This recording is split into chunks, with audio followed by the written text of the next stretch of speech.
చిన్నప్పటి నుంచి ఈ ఏరియాలో తిరిగి ఈ ఏరియా గురించి తెలిసి మీతో ఇక్కడ ఈ పోడ్కాస్ట్ చేయడం చాలా హ్యాపీగా ఉంది sir. What about your journey ఇక్కడ వరకు? ఇది ఈ మహాక్షేత్రం యొక్క ఎగ్జిక్యూటివ్ ఆఫీసర్గా ఇక్కడ వరకు మీ జర్నీ ఎలా సాగింది? ఓం నమో వెంకటేశయ్య. ఈ దేవాదాయ ధర్మాదాయ శాఖలో 81/4/1985లో ఒక టైపిస్ట్ అంటే ఏదో ఒక జూనియర్ అసిస్టెంట్ క్యాడర్లో జాయిన్ అవ్వడం జరిగిందండి. తర్వాత అంచెలంచెలుగా ప్రమోషన్స్ రావడం, అసిస్టెంట్ కమిషనర్ గెజిటెడ్ క్యాడర్ అనేది 2006లో అప్పనపల్లి దేవస్థానం వర్క్ చేయడం జరిగింది. అలాగే 2007లో ఏలూరు జిల్లా అసిస్టెంట్ కమిషనర్ డిస్ట్రిక్ట్ ఆఫీసర్గా పనిచేయడం జరిగింది. ఓకే. అలాగే 2007. 2007 ఓకే. అలాగే మావుళ్ళమ్మ టెంపుల్ ఓకే ఇది చేసింది. డిప్యూటీ కమిషనర్గా 2008 సెప్టెంబర్లో కాకినాడ డిప్యూటీ కమిషనర్, అంటే అది జోనల్ పోస్ట్.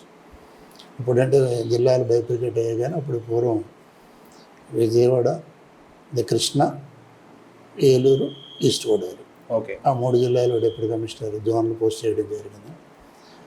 అది చేస్తున్నప్పుడు ఇక్కడ ద్వారకా తిరుమల ఇప్పుడు కొన్నాళ్ళు ఇన్ఛార్జ్ కూడా చేయడం జరిగింది యాజ్ ఏ డిప్యూటీ కమిషనర్గా. ఆ ఇయర్లోనే సార్? ఆ ఇయర్లోనే అప్పుడే కూడా చేయడం జరిగింది. ఓకే.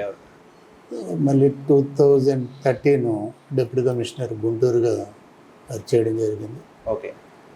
14లోనేమో దుర్గ టెంపుల్ ఎగ్జిక్యూటివ్ ఆఫీసర్గా కూడా వర్క్ చేయడం జరిగింది. ఓకే. మళ్ళీ 2016లో యాజ్ ఏ రీజనల్ జాయింట్ కమిషనర్గా ఇక్కడ మళ్ళీ ఛార్జ్ తీసుకోవడం. ఈ టెంపుల్తో నాకు అనుభవం, మీరు ఇంతకుముందు ఏదైతే నా చిన్నప్పటి నుంచి ఇక్కడికి వచ్చాను, ఈ అనుభవం చాలా షేర్ చేసుకున్నాను. ఎమోషన్ నాకు కూడా, ఎందుకంటే నేను వెస్ట్ గోదావరి, ఓకే, పాలకొల్లు నా పక్కన నాది ఒక పల్లెటూరు. ఓకే. నాకు ఈ దేవాలయంతో చిన్నప్పటి నుంచి అనుభవం ఉంది. ఈ డిపార్ట్మెంట్లో పనిచేయడం, ఇక్కడ ఎక్కువ సర్వీస్ చేయడం, ఇంచుమించు 9 years ఇక్కడ నేను చేశాను. ఓకే. 3 spellsలో. అది చాలా అదృష్టంగా భావిస్తున్నాను. తర్వాత అన్నవరం టెంపుల్ ఒక 3 years చేశాను. ఓకే. మన దేవస్థానం కూడా చేశాను. అలాగే సింహాచలం టెంపుల్ కూడా ఒక 2 years అక్కడ కూడా చేయడం జరిగింది. ఇప్పుడు ప్రజెంట్ అయితే నేను regional joint commissioner Rajamahendravaram. Okay. అంటే ఇది మల్టీ జోనల్ పోస్ట్ అండి. అది ఓకే. అంటే ఇది కృష్ణా నుంచి శ్రీకాకుళం వరకు నా జ్యూరిడిక్షన్ ఉంటుంది. మల్టీ జోనల్ అండి. దీన్ని అడిషనల్గా ఇది మళ్ళీ నాకు ఇన్ఛార్జ్ పెట్టడం ఒక 3 months బ్యాక్ మళ్ళీ ఇక్కడికి రావడం జరిగింది. ఈ విధంగా నా ప్రయాణంలో ఎక్కువ భాగం ఎగ్జిక్యూటివ్ ఆఫీసర్గా శ్రీ స్వామివారి సన్నిధిలో చేయడం అనేది చాలా గ్రేట్ విషయం. అదే నేను అదృష్టంగా భావిస్తున్నాను. అసలు ఈ కార్యక్రమం మొదలెట్టడానికి మెయిన్ రీజన్ అంటే ఏంటి సార్? ఏలూరులో ఉన్న చాలా తక్కువ మంది విఐపీస్ మాత్రమే తీసుకున్నాం సార్. ఏంటంటే విషయం, సొసైటీలో అవేర్నెస్ కోసం, అండ్ దీంట్లో ఉన్న 10 మంది వ్యక్తులు కూడా టాప్ 10 లిస్ట్లో ఉన్న వాళ్ళు ఆయా రంగాల్లో ఉన్న ప్రముఖులై ఉన్నారు సార్. అంటే దీంట్లో పోలీసు వారు ఉన్నారు, డాక్టర్లు ఉన్నారు, అడ్మినిస్ట్రేటివ్ ఆఫీసర్స్ ఉన్నారు, కలెక్టర్ ఉన్నారు. అండ్ ఈ కేటగిరీలో మిమ్మల్ని ఎంచుకోవడం మా అదృష్టం సార్. అండ్ సార్, నేను మీ దగ్గరికి వస్తున్నానని చెప్పేసి ఇన్స్టాగ్రామ్లో కానీ యూట్యూబ్లో కానీ కొన్ని రీల్స్ పెట్టాను సార్. రీల్స్ పెట్టిన తర్వాత వాళ్ళందరూ ఎక్కువగా అడిగిన క్వశ్చన్ ఏంటంటే, అన్న మేము అక్కడ తిరిగాము, ద్వారకా తిరుమల అంత ఏరియా తిరిగాము, అండ్ సార్ని చూసాము అన్నీ చెప్తున్నారు. అండ్ వాళ్ళు ఎక్కువగా అడిగిన క్వశ్చన్ ఏంటంటే సార్, అసలు ద్వారకా తిరుమల యొక్క చరిత్ర ఏంటి, దాని యొక్క విశిష్టత అని చెప్పమన్నారు సార్. అండ్ మీరు ఇప్పుడు చెప్తే, ఈ ద్వారకా తిరుమల, అసలు ఈ ద్వారకా తిరుమల అని పేరు రావడానికి కారణం, పూర్వం ద్వారక మహర్షి ఓకే, స్వామివారి గురించి ఎన్నో వేల సంవత్సరాలు తపస్సు చేయడం, ఆ తపస్సుకి స్వామివారు వారిని కరుణించి స్వామివారు ఇక్కడ స్వయంగా వెలవడం జరిగింది. అంటే అది ఎన్నో సంవత్సరాలు తపస్సు చేయడం వల్ల వల్మీకం అంటే పుట్ట ఏర్పడిందండి.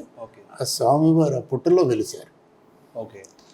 ఆ పుట్టలో వెలవడం వల్ల ఏమొస్తుందంటే, స్వామివారి నాభి పైభాగం మాత్రమే మనకి కనపడుతుంది, స్వయంభూ.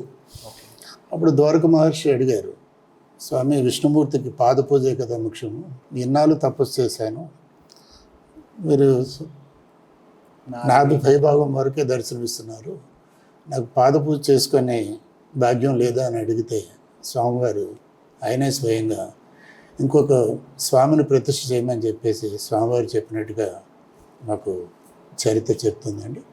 అప్పుడు 2వ విగ్రహాన్ని తీసుకొచ్చి స్వామివారి ప్రతిష్ఠ చేయడం జరిగింది.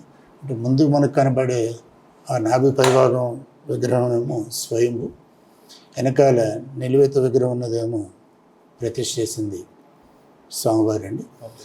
ద్వారక మహర్షి తపస్సు చేశారు. ఆ తపస్సుకు మెచ్చి స్వామివారు ఇక్కడ వెలిశారు కాబట్టి ఈ గ్రామానికి ద్వారకా తిరుమలనే నామకరణం చేయడం జరిగింది. ఈ ఆలయం యొక్క నిర్మాణం ఎలా జరుగుతుంటుందో అని చెప్పగలరా? శ్రీరామచంద్రుడు తాతగారు అజమహారాజు ఓకే. వారి టైంలో కూడా దర్శనం చేసుకున్నారు అన్నది చరిత్ర చెప్తుందండి. ఓకే. అంటే ఎన్నో యుగాలు అయ్యింది అనమాట ఇదండి. ఎక్కువగా ద్వారకా తిరుమల గురించి చెప్పడంగానే లోపల స్వయంభూ అనే విగ్రహం గురించి చాలా చర్చలు ఉన్నాయి, అలాగే చాలా మాటలు కూడా ఉన్నాయి సార్. ఆ వివరణ ఒకసారి చెప్పగలరా?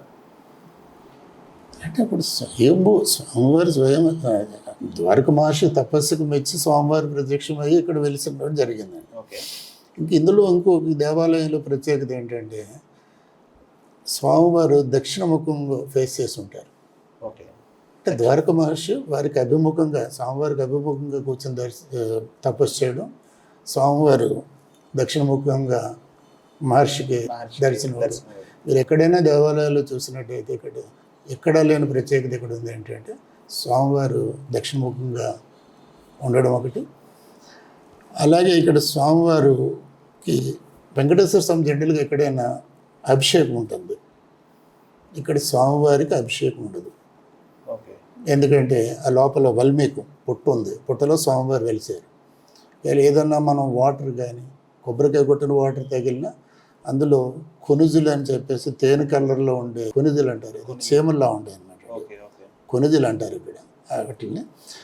ఏదైనా ఒక వాటర్ తగిలినట్టయితే మొత్తం ఆ పుట్టలోంచి వేలాదిగా వచ్చేస్తాయి. వచ్చేసి అక్కడ కాబట్టి ఇక్కడ స్వామివారికి ఎప్పుడు అభిషేకం అనేది లేదు. ఓకే. మంత్రంతో ప్రోక్షణ చేయడమే తప్ప స్వామివారికి ఏదో పెద్ద తిరుపతి లాగో లేదా ఇంకో చోట వెంకటేశ్వర స్వామికి చేసే అభిషేకాలు ఇక్కడ ఉండవండి. ఓకే. ఇదొక ప్రత్యేకత ఇక్కడ. అసలు ఈ ఆలయానికి 2 ధ్రువమూర్తులు ఉండడానికి గల ప్రత్యేకత ఏంటి సార్? అదే స్వామివారికి గురించి తపస్సు ఇంతకుముందు చెప్పింది. ద్వారక మహర్షి తపస్సు చేస్తే ఎన్నో సంవత్సరాలు అయితే అది వల్మీకంలో ఏదైతే ఇంతకు ముందు చెప్పానో నావి పైభాగమే దర్శనవుడు.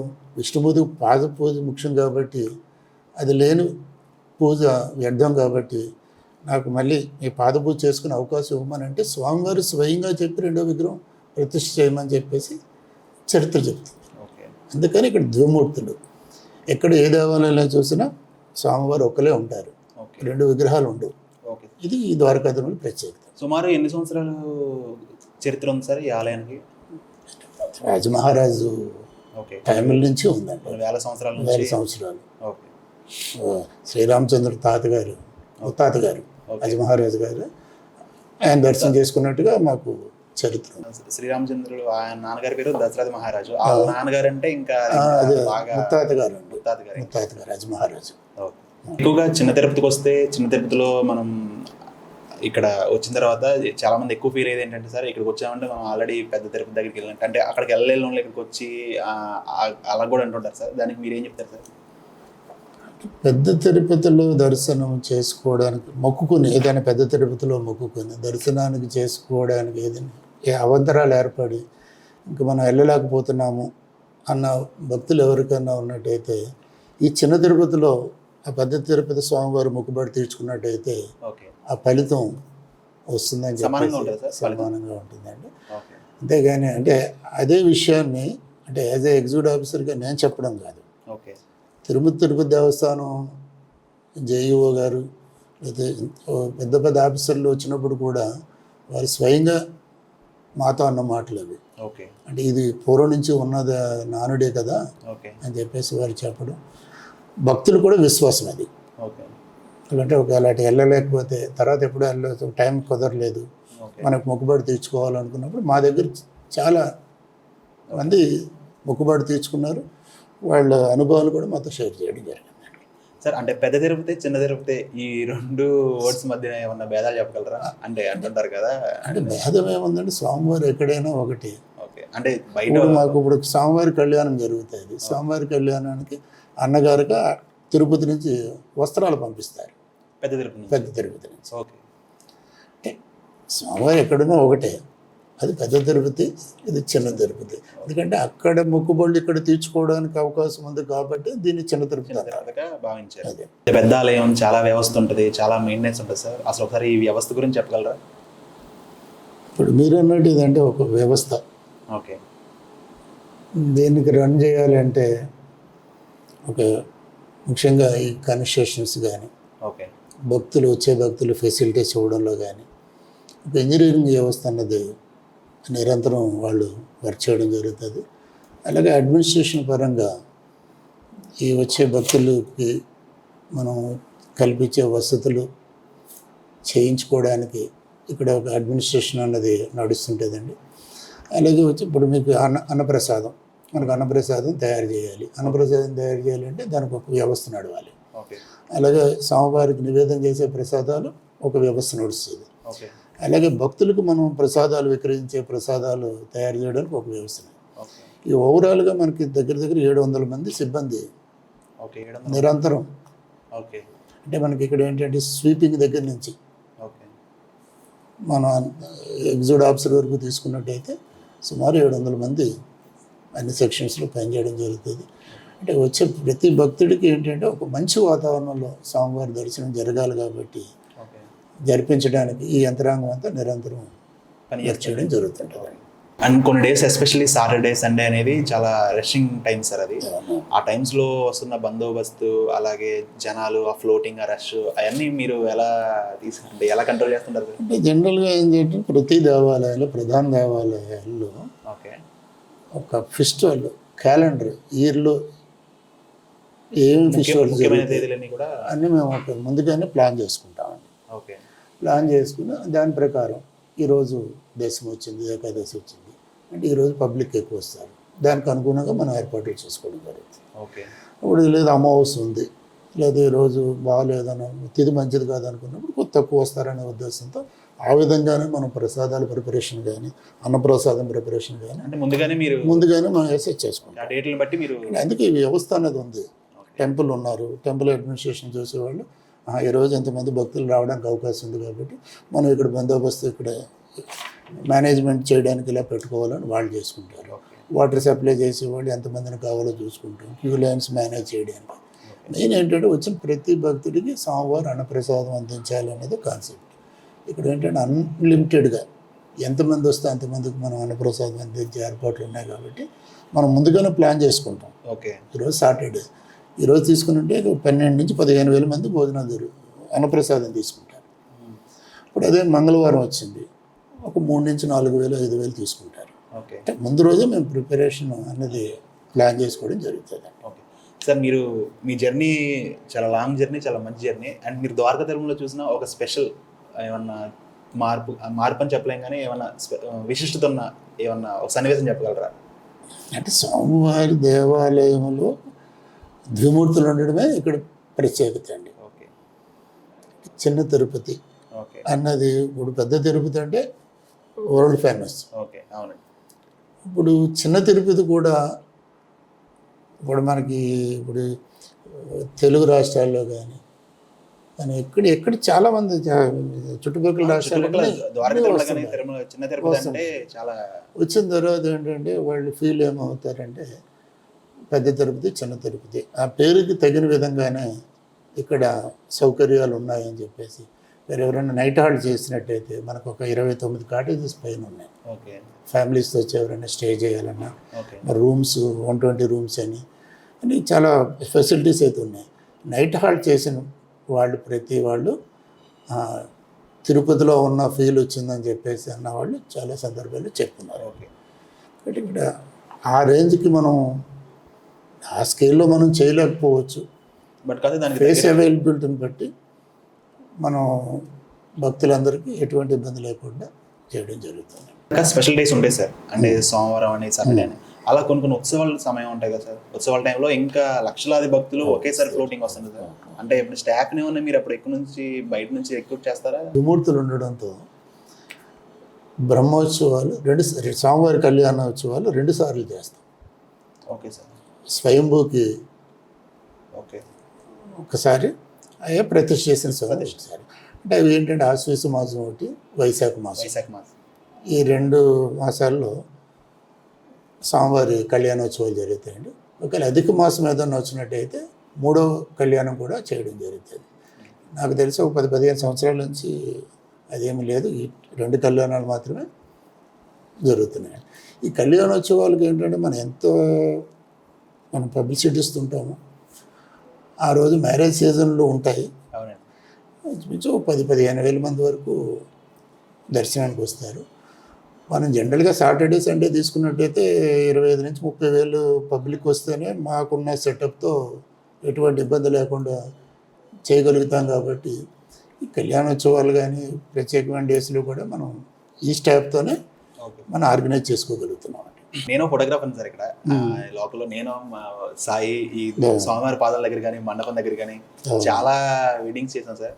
ఆ వెడ్డింగ్ సీజన్లో అంటే ఆ రష్నెస్ కానీ ఆ దంపతులకు ఉన్న నమ్మకం కానీ అక్కడికి వచ్చి అంటే తిరుమలలో పెళ్ళయిందంటే వాళ్ళ జీవితంలో ఎంతో సంపాదించుకున్నారు, ఎంతో విముక్తి కలిగిందన్న అంటే పుట్టడంగానే కొంతమంది నిర్ణయం తీసుకుంటారు తిరుమలలో పెళ్ళి అవ్వాలి అలా అని చెప్పేసి అనుకుంటారు.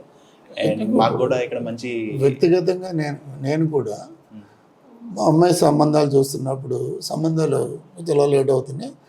మనం ఎక్కువ ఇక్కడ పనిచేసాం కదా, ఈ సోమవారి దగ్గర చేసుకోవాలి అని అనుకున్న 3 monthsలో అమ్మాయి మ్యాచ్ సెట్ అవ్వడం. అమ్మాయి మ్యారేజ్, నా చిన్న అమ్మాయి మ్యారేజ్ కూడా ఇక్కడ చేసే జరిగింది. ఎందుకంటే నేను ఎక్స్పీరియన్స్ చేస్తున్నాను. అంటే స్వామివారి సన్నిధిలో స్వామివారి దర్శనం చేసుకుంటే, ఆ స్వామివారి ప్రసాదం తీసుకుంటే ఆ ఫలితం ఎలా ఉంటుంది అన్నది నేను పర్సనల్గా మీరు ఎక్స్పీరియన్స్ చేసుకున్నాను.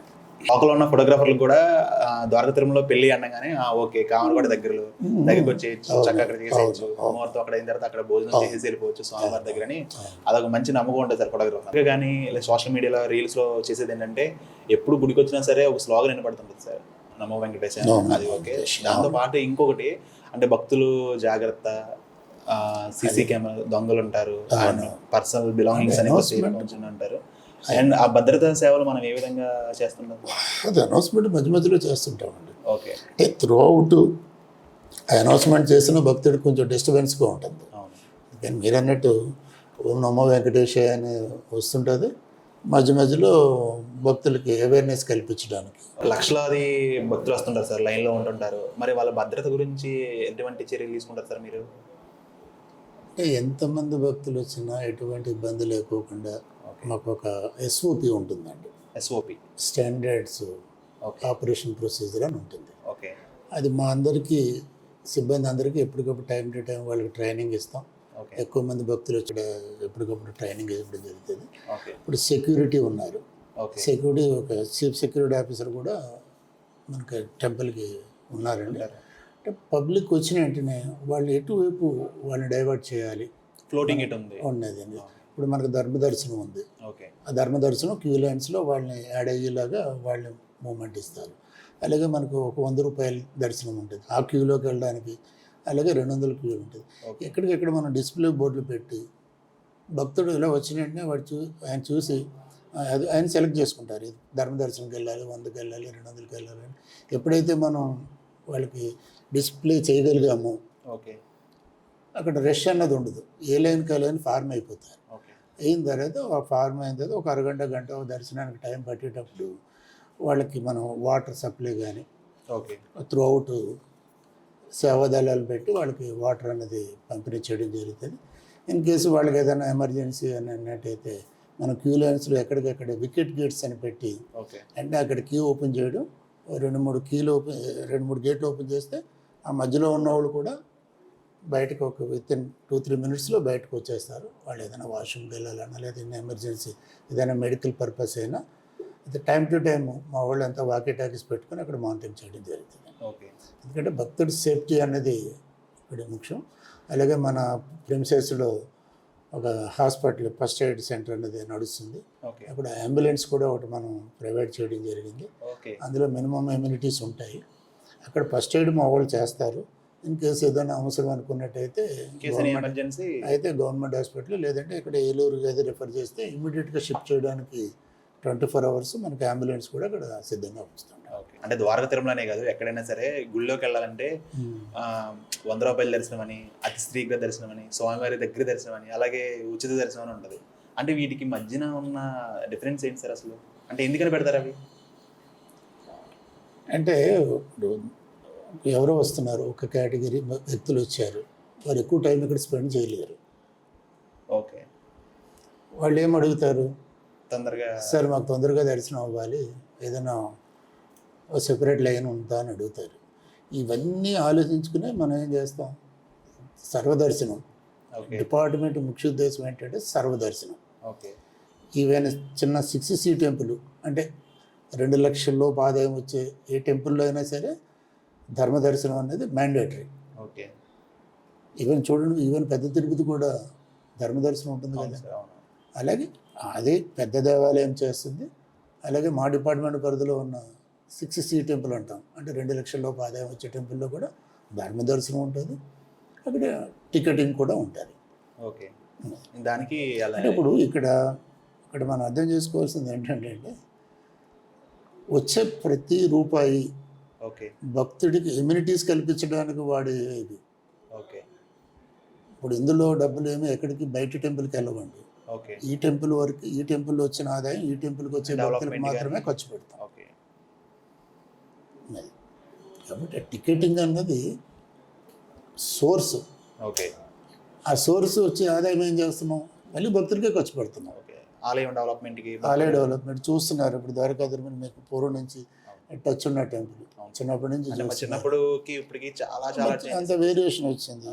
ఇప్పుడు మీరు అడిగింది ఏంటి, ధర్మదర్శనం ఓకే చేయగలుగుతామా? హుండీ పెట్టాలి కదండి. ఆ వచ్చే ఆదాయం మళ్ళీ ఆ భక్తులకే ఖర్చు పెడుతున్నాం. ఓకే కాబట్టి ఇప్పుడు నాకు ఆఫీస్కి టైం అయిపోతుందని వస్తారు, లేకపోతే నాకు ఫ్లైట్కి వెళ్ళిపోవాలి, ట్రైన్కి వెళ్ళిపోవాలంటారు. వారికంటూ ఒక ప్రత్యేక లైన్ పెట్టి అదొక టికెటింగ్ పెట్టి ఆ వచ్చే డబ్బులతో ఈ కామన్ మ్యాన్ ఎవరైతే ఉన్నారో వాళ్ళందరికీ ఫెసిలిటీస్ అనేది కల్పించడం జరుగుతుంది. ఓకే చాలా బాగా ఇదేమి వ్యాపార సంస్థ కాదు, ఇది ఓకే మీరు చూడవలసింది. మీకు ఐడియా ఉంది, ఇప్పుడు ఇన్ని కోట్లు పెట్టి ఖర్చు పెట్టి చేస్తున్నాము అభివృద్ధి. ఇప్పుడు క్యూ కాంప్లెక్స్ చూశారు, తిరుపతిలో మీకు క్యూ కాంప్లెక్స్ అనేది చేస్తున్నాము. మీ ప్రధాన దేవాలయాలు మాకు 7 దేవాలయాలు ఉన్నాయండి. 7 ఓకే ఆ 7 దేవాలయాలు ఎక్కడ ఈ టైపు క్యూ కాంప్లెక్స్ లేదు, ఎక్సెప్ట్ తిరుపతి. పెద్ద తిరుపతి ఓకే కాబట్టి ఇదంతా మనం భక్తుడి ఫెసిలిటీ కదండి. మనం క్యూ ఫార్మ్ చేసాం, క్యూలో వస్తారు, ఆ కంపార్ట్మెంట్లో కూర్చుంటారు, రిలాక్స్డ్గా ఉంటారు. వాళ్ళకి మంచినీళ్ళు ఏది సప్లై చేస్తున్నాం, ఏదైనా వాష్రూమ్కి వెళ్ళాలన్నా రిలాక్స్ అవ్వాలనుకున్నా అక్కడ వాళ్ళకి ఫెసిలిటీ ఉంది. చిన్నపిల్లలతో వచ్చిన తల్లులకి మదర్ ఫీడ్ సెంటర్స్ అని చెప్పేసి పిల్లలకి పాలు ఇచ్చే సెంటర్స్ కూడా మనం సెపరేట్గా బాక్సులు కూడా ఏర్పాటు చేయడం జరిగింది. అంటే ఈ టికెటింగ్ మీద వచ్చే డబ్బులు ఎంత ఆ భక్తులకే ఖర్చు పెడుతున్నాం అనేది అర్థం చేసుకోవాలి భక్తులు కూడా. అదే. హుండీలో ఉండే అమౌంట్ గురించి అది ఏ విధంగా ఉపయోగపడుతుంది, ఏ విధంగా ఆ హుండీలో వచ్చే డబ్బులు కూడా ఈ ఫెసిలిటీస్ గురించి. ఓకే ఇప్పుడు ఇక్కడ సిబ్బంది ఉన్నారండి, ఓకే సిబ్బంది శాలరీస్, ఓకే అలాగే ధార్మిక కార్యక్రమాలు. ఓకే ఇప్పుడు మనకి ఏ డెవలప్మెంట్ జరగాలన్నా మనకు వచ్చేది ఏంటంటే ఇక్కడ ఆదాయ వనరులు తీసుకున్నట్టయితే టికెటింగ్, ఓకే అలాగే హుండీ, మన కొండ మీద ఉన్న షాపులు. ఈ జనరేట్ అయిన ఇన్కమ్తోనే చేస్తున్నాం. ఇప్పుడు ధార్మిక కార్యక్రమాలు చేస్తున్నాం. అలాగే మనకి ఇక్కడ విరుడు హాస్పిటల్ ఉంది. ఆ విరుడు హాస్పిటల్ మన స్థలంలోనే వాళ్ళు నిర్మాణం చేయడం జరిగింది. ఆలయం సంబంధించిన ఆ స్థలం స్థలం మన ఆలయంలో నిర్మాణం జరిగింది. అక్కడ వచ్చే పేషెంట్స్ కూడా మనం చారిటీలో భాగంగా మన అన్నప్రసాదం అనేది వాళ్ళు కూడా పంపించడం జరుగుతుంటుంది. ఓకే అలాగే ఈ దేవస్థానం పరిధిలో విద్యా సంస్థలు కూడా ఉన్నాయండి. ఓకే భీముడోలు, కామరూపుకోట, అలాగే మనకి మీకు ద్వారకా తిరుమలలో కూడా సంస్కృత స్కూల్ ఉంది. ఓకే అలాగే మనకి లక్ష్మీపురంలో వేద పాఠశాల ఉంది. ఓకే ఈ విద్యార్థులు అందరికీ మన అన్నప్రసాదం మన స్వామివారి దగ్గర నుంచి వీళ్ళందరికీ ఎప్పటికప్పుడు ఇవ్వడం జరుగుతుంది. అంటే ఇవన్నీ చారిటీలో భాగం, చారిటీలో సేవా కార్యక్రమాల్లో సేవల కార్యక్రమాల్లో భాగం. ఓకే అంటే ఈ వచ్చే డబ్బులంతా ఇలా ఈ విధంగా ఉపయోగిస్తాం. అలాగే ఈ డిపార్ట్మెంట్కి ఒక 21.5% మనకు వచ్చే ఆదాయంలో దేవాదాయ ధర్మాదాయ శాఖకి కట్టడం జరుగుతుంది. ఎందుకంటే చిన్న చిన్న దేవాలయాలు ధూపదీప నైవేద్యం లేని దేవాలయాలు ఉంటాయి, లేదా శిథిలావస్థలో ఉన్న దేవాలయాలు ఉంటాయి. ఆ దేవాలయాలకి ఈ ప్రధాన దేవాలయాల నుంచి వచ్చే ఆదాయం వాటికి ఉపయోగపడింది. వాళ్ళ ద్వారా రెనోవేషన్ చేస్తుంటారు. ఇప్పుడు చాలా చూడండి అవును సార్. కొన్ని శిథిలావస్థలో ఉన్నాయి, మెయింటెనెన్స్ లేక చాలా. వాటిని రినోవేట్ చేయడానికి ఇస్తుంటారు. ఓకే. అది ఆ విధంగా ఈ వచ్చే డబ్బులంతా భక్తులకు మాత్రమే వాడతారు. ఓకే.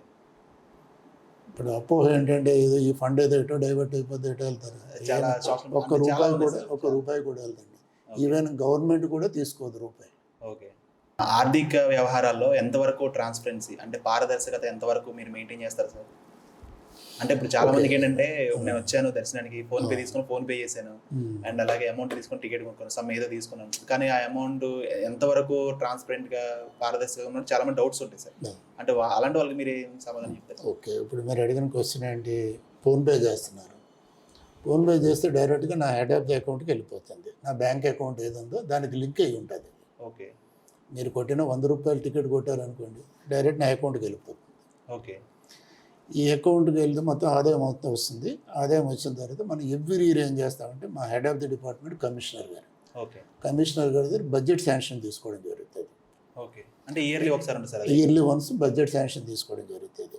నేను ఈ సంవత్సరం ఈ హెడ్కి ఎంత ఖర్చు పెట్టాలి, ఈ హెడ్కి ఎంత ఖర్చు పెట్టాలి, డెవలప్మెంట్కి ఏంటి, లేదా అన్నప్రసాదానికి ఏంటి, ఆల్ అంటే కన్స్ట్రక్షన్స్కి ఏంటి అన్నది నేను శాంక్షన్ తీసుకుంటాను. ఒక లిస్ట్ వేసుకుంటారు? తీసుకుంటాం. ఆ శాంక్షన్ తీసుకున్న తర్వాత ఆ బడ్జెట్ శాంక్షన్ ప్రకారం మనం ఖర్చు పెట్టడం జరుగుతుంది. ఈ ఖర్చు పెట్టిన తర్వాత ఆడిట్ డిపార్ట్మెంటు ఇక్కడ మాకు ఉంటారు, వాళ్ళు ఆడిట్ వాళ్ళు వస్తారు. Audit department, LF department, local fund department వాళ్ళు వస్తారు. వాళ్ళు ఎవ్రీ ఓచరు మనం ఏదైనా ఒక ఎక్స్పెండిచర్ పెట్టినట్టయితే ప్రతి ఓచరు వాళ్ళు వెరిఫై చేసి వాళ్ళు పాస్ ఆర్డర్ వేసిన తర్వాత మాత్రమే మనం బిల్ పేమెంట్ ఇస్తాం. అంటే ఒక థర్డ్ పార్టీ ఉంటారు. అదే అన్ని 2 స్టెప్ అథెంటికేషన్స్ అన్నీ ఉంటాయి. అంతేగాని నాకు ఆదాయం వచ్చింది కదా అని చెప్పేసి నేను ఎగ్జిక్యూటివ్ ఆఫీసర్ చెక్ రాసేయడానికి లేదండి. ఓకే. నేను బిల్లు పాస్ చేయాలి, బిల్లు జనరేట్ చేయాలి, మళ్ళీ వాళ్ళు వెరిఫై చేయాలి. నా కమిషనర్ బడ్జెట్ ఇచ్చింది విత్ ఇన్ ది బడ్జెట్ ఉందా లేదా, ఏ హెడ్లో అది ఎంతవరకు వాడుతున్నారు అన్నది ఎవ్రీథింగ్ వాళ్ళు స్క్రూటినీ చేసిన తర్వాత మాత్రమే బిల్ శాంక్షన్ చేయడం జరుగుతుంది, వాళ్ళు చెక్ ఇవ్వడం జరుగుతుంది. సంవత్సరం ఆఖరిన మళ్ళీ ఆడిట్ డిపార్ట్మెంట్ మొత్తం ఎంటైర్ రికార్డ్స్ అంతా మళ్ళీ వెరిఫై చేస్తారు. అండ్ చాలా మంది చాలా చోట్ల నుంచి మొక్కుతో పాటు చాలా నమ్మకం దగ్గరకు వచ్చి ఆ క్యాష్ కండంశాలకు వెళ్ళి తలనీలాలు అర్పిస్తారు సార్ స్వామి. నేను కూడా 2-3 సార్లు ఇచ్చాను. అండ్ అంత నమ్మకంతో వస్తుంటారు. అంటే మీరు ఎక్కువగా విని ఏ నమ్మకం మీద వస్తుంటారండి? మీరు విన్న నమ్మకాల్లో స్వామివారి దగ్గరికి అంటే కొంతమంది పెళ్ళిళ్ళ గురించి అని ఇలా వస్తుంటారు. అంటే ఇప్పుడు మనకి భగవంతుడు, మనకు ప్రగాఢమైన విశ్వాసం భగవంతుడికి మనం కష్టాలు చెప్పుకుంటే, ఇప్పుడు జనరల్గా మనం మొక్కుబడి ఎందుకు మొక్కుకుంటామండి? ఏదో ఒక నాకు ఇబ్బంది వచ్చింది, లేకపోతే నాకు ఆ పని కావాలి, లేకపోతే ఇది జరగాలని ఏదైతే అనుకుంటానని మొక్కుకుంటాం. ఆ విధంగా వెంకటేశ్వర స్వామి అంటేనే మొక్కులు. అవును సార్. ఇప్పుడు తలనీలాలు ఇస్తే స్వామివారు కరుణిస్తారు అని ఎక్కువ నమ్మకం. ఈ చుట్టుపక్కల ప్రాంతాల వాళ్ళందరికీ తలనీలాలు సమర్పించుకోండి. ఇప్పుడు డబ్బులు ఉన్న వాళ్ళు ఉండేలో డబ్బులు వేస్తారు, సామాన్యుడు ఉంటారు, వారు ఏం చేస్తారు, అయ్యా నా తల్లిలాలు నీకు ఇచ్చుకోగలను అంటారు. వారిని ఎలాగైతే కరుణిస్తారో స్వామివారు ఈ తల్లిలాలు ఇచ్చిన వారిని కూడా కరుణిస్తారనే నమ్మకం ఉంది. ఆ విధంగానే మనకి అంటే తలనీలాలు ఇవ్వాలి అనే నమ్మకం అసలు అంటే తలనీలాలకి దీనికి సంబంధం ఏమన్నా అంటే ఏం చెప్తారు సార్ దానికి? అంటే తలనీలాలు ఇవ్వడం అది పూర్వం నుంచి వస్తున్న ఆచారం అంతే స్వామివారికి. ప్రతి సంవత్సరం వచ్చిన ఆదాయంలో విద్య, వైద్య, అదేవిధంగా సేవా కార్యక్రమాలకి అంటే దేనికి హై ప్రయారిటీ ఇస్తారు సార్? అంటే బడ్జెట్లో ఉన్నదా? ఫస్ట్ ప్రయారిటీ భక్తుడు. ఓకే. ఇక్కడ వచ్చిన తర్వాత ఒక ప్రశాంతమైన వాతావరణంలో ఓకే దర్శనం చేసుకోవాలి. దర్శనం అయిన తర్వాత స్వామివారి ప్రసాదం, మనం ఏదైతే ఉచిత ప్రసాదం కౌంటర్స్ ద్వారా ఏర్పాటు చేసి ఉచిత ప్రసాదం ఇస్తున్నాం, ఆ ప్రసాదం తీసుకున్న తర్వాత అన్నప్రసాదం. ఓకే. అన్నప్రసాదం అయిన తర్వాత మనం ఏదైతే లడ్డు, చక్కెర పొంగలి, పులిహోర, వడా ప్రసాదం మనం అమ్మకం ద్వారా అందిస్తున్నాము, నాణ్యమైన ప్రసాదం, ఓకే, క్వాలిటీ, టేస్టీ ఉన్న ప్రసాదాన్ని అందించడంలో మనం ప్రయారిటీ. అలాగే వైద్యం, విద్య ఇవి కూడా మనం చేయడం జరుగుతుందండి. ఆ విధంగా ఏంటంటే వచ్చిన ప్రతి భక్తుడికి ఒక మంచి వాతావరణం, అంటే ఒక ఆధ్యాత్మిక కేంద్రానికి వచ్చాం అన్న ఫీల్ మాత్రం ఫీల్ రావాలి. స్వామివారి దర్శనం చేసుకున్నాం, స్వామివారి బ్లెస్సింగ్స్ మనకు వస్తాయి అన్న నమ్మకాన్ని వాళ్ళకి మనం కల్పించగలం. కల్పించు. అండ్ ద్వారకా తిరుమలలో కంప్లీట్గా ఆన్లైన్ పేమెంట్స్ అనేది ఎనేబుల్ అయిపోయింది సార్ ఆప్షన్. అంటే ద్వారకా తిరుమల కంప్లీట్ 100% కాదండి. ఎందుకంటే ఇంకా కొంతమంది ఫోన్లు లేని వాళ్ళు కూడా ఉన్నారు. అంటే 2026లో ఫోన్పే అనేది మ్యాండేటరీ అని మ్యాండేటరీ. ఇప్పుడు మెయిన్ ప్రయారిటీ ఏంటంటే మనకు Mana Mitra. Okay, Mana Mitra okay, WhatsApp government అండి. అవునండి. ఓకే, అది మనమిత్ర నెంబర్ ఒకటి ఉంది, మీకు అది చెప్తాము. నెంబర్ ఏంటంటే హాయ్ అని మనం మెసేజ్ పెట్టిన వెంటనే ఓకే, అటు నుంచి రిప్లై వస్తుంది. దాన్ని మనం ప్రాసెస్ చేసుకోవచ్చు. మనకి ఎక్కడికక్కడ వాట్సాప్ ద్వారా మనమిత్ర ద్వారా టికెట్స్ బుక్ చేసుకోవడానికి ఎక్కడికక్కడ క్యూఆర్ కోడ్ ఇంచుమించు 75 పెట్టామండి దేవాలయం ప్రిన్సెస్లో. ఓకే. భక్తులు ఎవరైనా ఆండ్రాయిడ్ ఫోన్ ఉన్న వాళ్ళు వెళ్ళి డైరెక్ట్గా వెళ్ళి వాళ్ళ టికెట్ ఏ సేవలు కావాలంటే ఆ సేవలు తీసేసుకోవచ్చు. ఓకే. ఇప్పుడు వరకు మనం తీసుకున్నట్టయితే ప్రధాన దేవాలయాలు ఫస్ట్ ప్లేస్లో మనమిత్ర మనమే ఉన్నాం ఆన్లైన్ ట్రాన్సాక్షన్స్లో. ఓకే, మన వాళ్ళందరూ బాగా ఎడ్యుకేటెడ్ చేస్తున్నారండి. ఎందుకంటే మా టీం అంతా కష్టపడుతున్నారు. అంటే సాటర్డే సండే వరకు వచ్చేటట్టుకు మనకి ఎక్కువ జనాలు వస్తారు. దశమి ఏకాదశిలో మా ఎంటైర్ సిబ్బందిని అందరినీ అడ్మినిస్ట్రేషన్ ఆఫీసు లాక్ చేసేసి ఈ కౌంటర్స్లో కూర్చోబెడుతున్నాం. ఓకే. ఎందుకంటే కౌంటర్లో ఉన్న వాళ్ళకి సపోర్టింగ్గా ఏదైనా టెక్నికల్గా ఇష్యూ వస్తే ఇమీడియట్గా సార్ట్అవుట్ చేయడానికి ఆ విధంగా చేయడం వల్ల ఇప్పుడు వరకు మనం మనమిత్ర ఏదైతే ఆన్లైన్ పేమెంట్ల దాంట్లో మనం ఫస్ట్ ప్లేస్లో ఉంటుంది. ప్రత్యేకంగా చెప్పాల్సిన 3 పాయింట్లు చెప్పాలంటే ఏం చెప్తారు సార్? అంటే ప్రజలకి వచ్చిన భక్తులకి మనం అందించే సౌకర్యాల గురించి. ఇంపార్టెంట్ విషయం ఏంటంటే ద్విమూర్తులు ఉండడం అన్నది ఇక్కడ ప్రత్యేకత స్వామివారికి. ఓకే. అలాగే వచ్చిన అందరికీ అన్నప్రసాదం అందించడం. ఓకే. అలాగే మనకి అకామిడేషను. ఓకే. ఇప్పుడు వచ్చే భక్తులు వాళ్ళు చూసేది ఏంటి, ఇక్కడ టాయిలెట్ ఫెసిలిటీ, ఓకే, ఆ వాష్రూమ్స్ మనం సఫిషియెంట్గా ఎక్కడ ప్రతి 200 ఫీట్కి ఎటు చూసినా మనకి టాయిలెట్ ఫెసిలిటీ అనేది మనం ఇవ్వడం జరిగింది. ఎందుకంటే వాళ్ళు ఎక్కడో జర్నీ చేసి వస్తారు, 4-5 గంటలు బస్సులో జర్నీ చేసి వస్తారు. వచ్చిన వెంటనే ఇక్కడ వాళ్ళకి వాష్రూమ్స్ అందుబాటులో పెట్టడం జరుగుతుంది. రూమ్స్ కూడా అకామిడేషన్ మనం సఫిషియెంట్గానే ఉన్నాయి. అంటే ప్రయారిటీ వచ్చే భక్తుడికి మేము కాన్సన్ట్రేట్ చేసి ఈ డెవలప్మెంట్స్ అన్నీ చేయడం జరుగుతుంది. ఇప్పుడు మీరు చూస్తున్నారు అన్వేటి మండపం, ఈస్ట్ సైడ్ ఉన్న అన్వేటి మండపం ఫస్ట్ ఒక స్పెల్ కట్టున్నాం. దాంట్లో ఆ కాణాల మధ్యలో ఏదైతే స్తంభాల మధ్యలో ఉన్నాయో అక్కడ పెళ్ళిళ్ళు విపరీతంగా చేసుకున్నాం. అవును సార్, బాగా అసలు ఖాళీ ఉండడం అదే సార్, మేము ఫోటోగ్రఫర్లు అక్కడే చాలా చేసుకున్నాం. ఇప్పుడు రెండోది కూడా స్పాన్ మొన్నే ఓపెన్ చేసాం. ఓకే. ఇప్పుడు ఈ చివరి నుంచి ఆ చివరి వరకు చూసుకున్నట్టయితే ఆ కళ్యాణ మండపాల కింద ఉపయోగించుకుంటున్నారు. ఇవి అక్కడ అన్ని పెళ్ళిళ్ళు జరిగితే మనం ఊహించుకోండి ఎలా ఉంటుందో ఆ ఫీల్. చాలా అట్టహాసంగా. ప్లస్ ఇంకొకటి ఏంటంటే భక్తులకి అందులో ఒక అడ్వాంటేజ్, అక్కడ డెకరేషన్ చేసుకోవాల్సిన అవసరం లేదు. అక్కడ ఆర్నమెంటల్ వర్క్ ఉంటుంది. ఫోటోషూట్ తీసుకోవడానికి కానీ మీరు చూడండి, అక్కడ ఎవరైనా పెళ్ళిళ్ళు చేసుకునే వాళ్ళు ఎవరు ఫ్లవర్ డెకరేషన్ చేయరు. న్యాచురల్గా మనం ఏదైతే పెట్టుకొని ఆర్నమెంటల్ వర్క్ చక్కగా డిజైన్ చేశారు. అది బ్యూటిఫుల్. ఒక విధంగా వాళ్ళకి ఏంటంటే ఎక్స్పెండిచర్ మినిమైజ్ చేసే దానికి అవకాశం ఉంది సార్. ఇంకోటి, ప్రతి శివరాత్రికి భక్తులందరూ కూడా కాలినడకన ద్వారకా తిరుమల వస్తుంటారు సార్. నేను వచ్చాను. అండ్ దాని వెనకాల ఉన్న విశిష్టత గురించి చెప్పగలరా? అంటే శివరాత్రికి ఎందుకు వస్తారు? శివరాత్రి అంటే మాకు పైన కొండమల్లేశ్వర స్వామి టెంపుల్ శివాలయం ఉందండి. ఓకే. ఇప్పుడు ఈ దేవాలయం ప్రధానంగా ఏంటంటే వెంకటేశ్వర స్వామికి వచ్చిన మిగిలిన రోజుల్లో తీసుకున్నట్టయితే 10-15% మాత్రమే పైకి వెళ్తున్నారు. ఓకే. ఇంతకుముందు ఇప్పుడు ఏమొస్తుందంటే అది ఒక 20-25% పెరిగింది. ఎందుకంటే పూర్వం అన్నప్రసాదం అన్నది మన మెట్ల దగ్గరే ఉండేది. ఇప్పుడు మెట్లు ఎక్కుతుంటే రైట్ సైడ్ అన్నప్రసాదం ఉండేది. దర్శనం చేసుకున్న వాళ్ళు ఆ మెట్ల మీద వచ్చేవారు, శుభ్రంగా భోజనం అన్నప్రసాదం తీసుకుని ఇలా వెళ్ళిపోయేవారు. ఇప్పుడు కొండ డెవలప్ అయ్యింది. కొండ డెవలప్ అయితే కాటేజీలు పెంచాము. అలాగే అన్నప్రసాదం కూడా ఆ పైకి తీసుకెళ్ళడం జరిగింది. అన్నప్రసాదం అయిన తర్వాత అక్కడ గోశాల ఉంది. ఆ గోశాల దాటిన తర్వాత మనకు ఇప్పుడు శివాలయం ఉంది. ఇప్పుడు ఈ శివాలయానికి ఈ మధ్యన 4.5 కోట్లు పెట్టి రాజగోపురం కూడా కన్స్ట్రక్షన్ చేయడం జరిగింది. అంటే ఇప్పుడు మీరు అడిగింది ఏంటంటే శివాలయానికి ఆ రోజు ఎక్కువ మంది వస్తారు. ఇది పూర్వం నుంచి వస్తున్న ఆచారం. 364 రోజులు వెంకటేశ్వర స్వామి దర్శనం చేసుకుంటున్నారు. అందులో 10-15% మాత్రమే వెళ్తున్నారు. ఆ రోజు ఇటు జంగారెడ్డిగూడెం కానీ ఇటు ఏలూరు కానీ ఇటు చాలా దూరం నుంచి బైవాక్ వస్తారు. వస్తారు. విజయవాడ నుంచి కూడా వస్తారు. వస్తుంటారండి. నాకు తెలిసి జంగారెడ్డిగూడెం నుంచి 10-15 వేల మంది వస్తారు.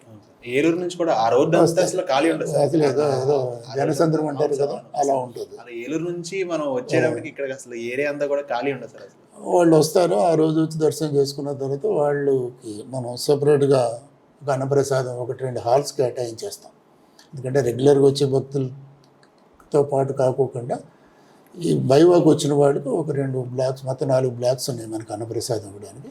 ఆ 2 బ్లాక్స్ ద్వారా వాళ్ళకి పెట్టేస్తాము. వాళ్ళు ఏంటంటే ఎక్కువ టైము వాళ్ళని వెయిట్ చేయించడం కరెక్ట్ కాదు, ఎంతో దూరం నడిచి వస్తుంటారు. అందుకని ఆ విధంగా వాళ్ళకి మనం దేవస్థానం ఫెసిలిటీ ఇవ్వడం జరుగుతుంది. ద్వారకా తిరుమల ఆలయానికి వచ్చే వాళ్ళు చాలా మంది ముసలి వాళ్ళు ఉంటారు, అలాగే హ్యాండిక్యాప్స్ ఉంటారు. అలాంటి వాళ్ళ వారికి మీరు ఏర్పాటు చేసిన అంటే సీనియర్ సిటిజన్స్ కానీ ఫిజికల్ హ్యాండిక్యాప్డ్ కానీ వాళ్ళకి మనం ఏంటంటే వేరే రూట్ ద్వారా వాళ్ళకి సెపరేట్ రూట్ ద్వారా వాళ్ళకి దర్శనం ఏర్పాటు చేయడం జరుగుతుంది. ఓకే. ముసలి వాళ్ళకి కూడా వీల్ చైర్స్ ఫెసిలిటీ కూడా ఉంది మన దగ్గర. ఓకే. అక్కడ మనకు విఐపి దగ్గర వాళ్ళు ఎవరైనా కూడా వచ్చి అటెండెంట్ ఎవరైనా వచ్చి మాకు వీల్ చైర్ కావాలన్నట్టయితే వీల్ చైర్ ఏర్పాటు చేయడం జరుగుతుంది. వాళ్ళకి సెపరేట్గా వాళ్ళకి దర్శనాన్ని కూడా పంపించే ఏర్పాటు చేయడం జరుగుతుంది. అంటే మొదటి నుంచి ఉందా సరే సౌకర్యం? ఈ మధ్యనే ఇప్పుడు మొదటి నుంచి. అంటే అన్నదానం కార్యక్రమం అన్నదానం చేయాలని చెప్తే చేసే వాళ్ళు ఎవరైతే ఉన్నారో వాళ్ళు ముందుగా రిజిస్టర్ అయితే డీటెయిల్స్ ఇస్తే వాళ్ళు ఎప్పుడైనా చేయడం.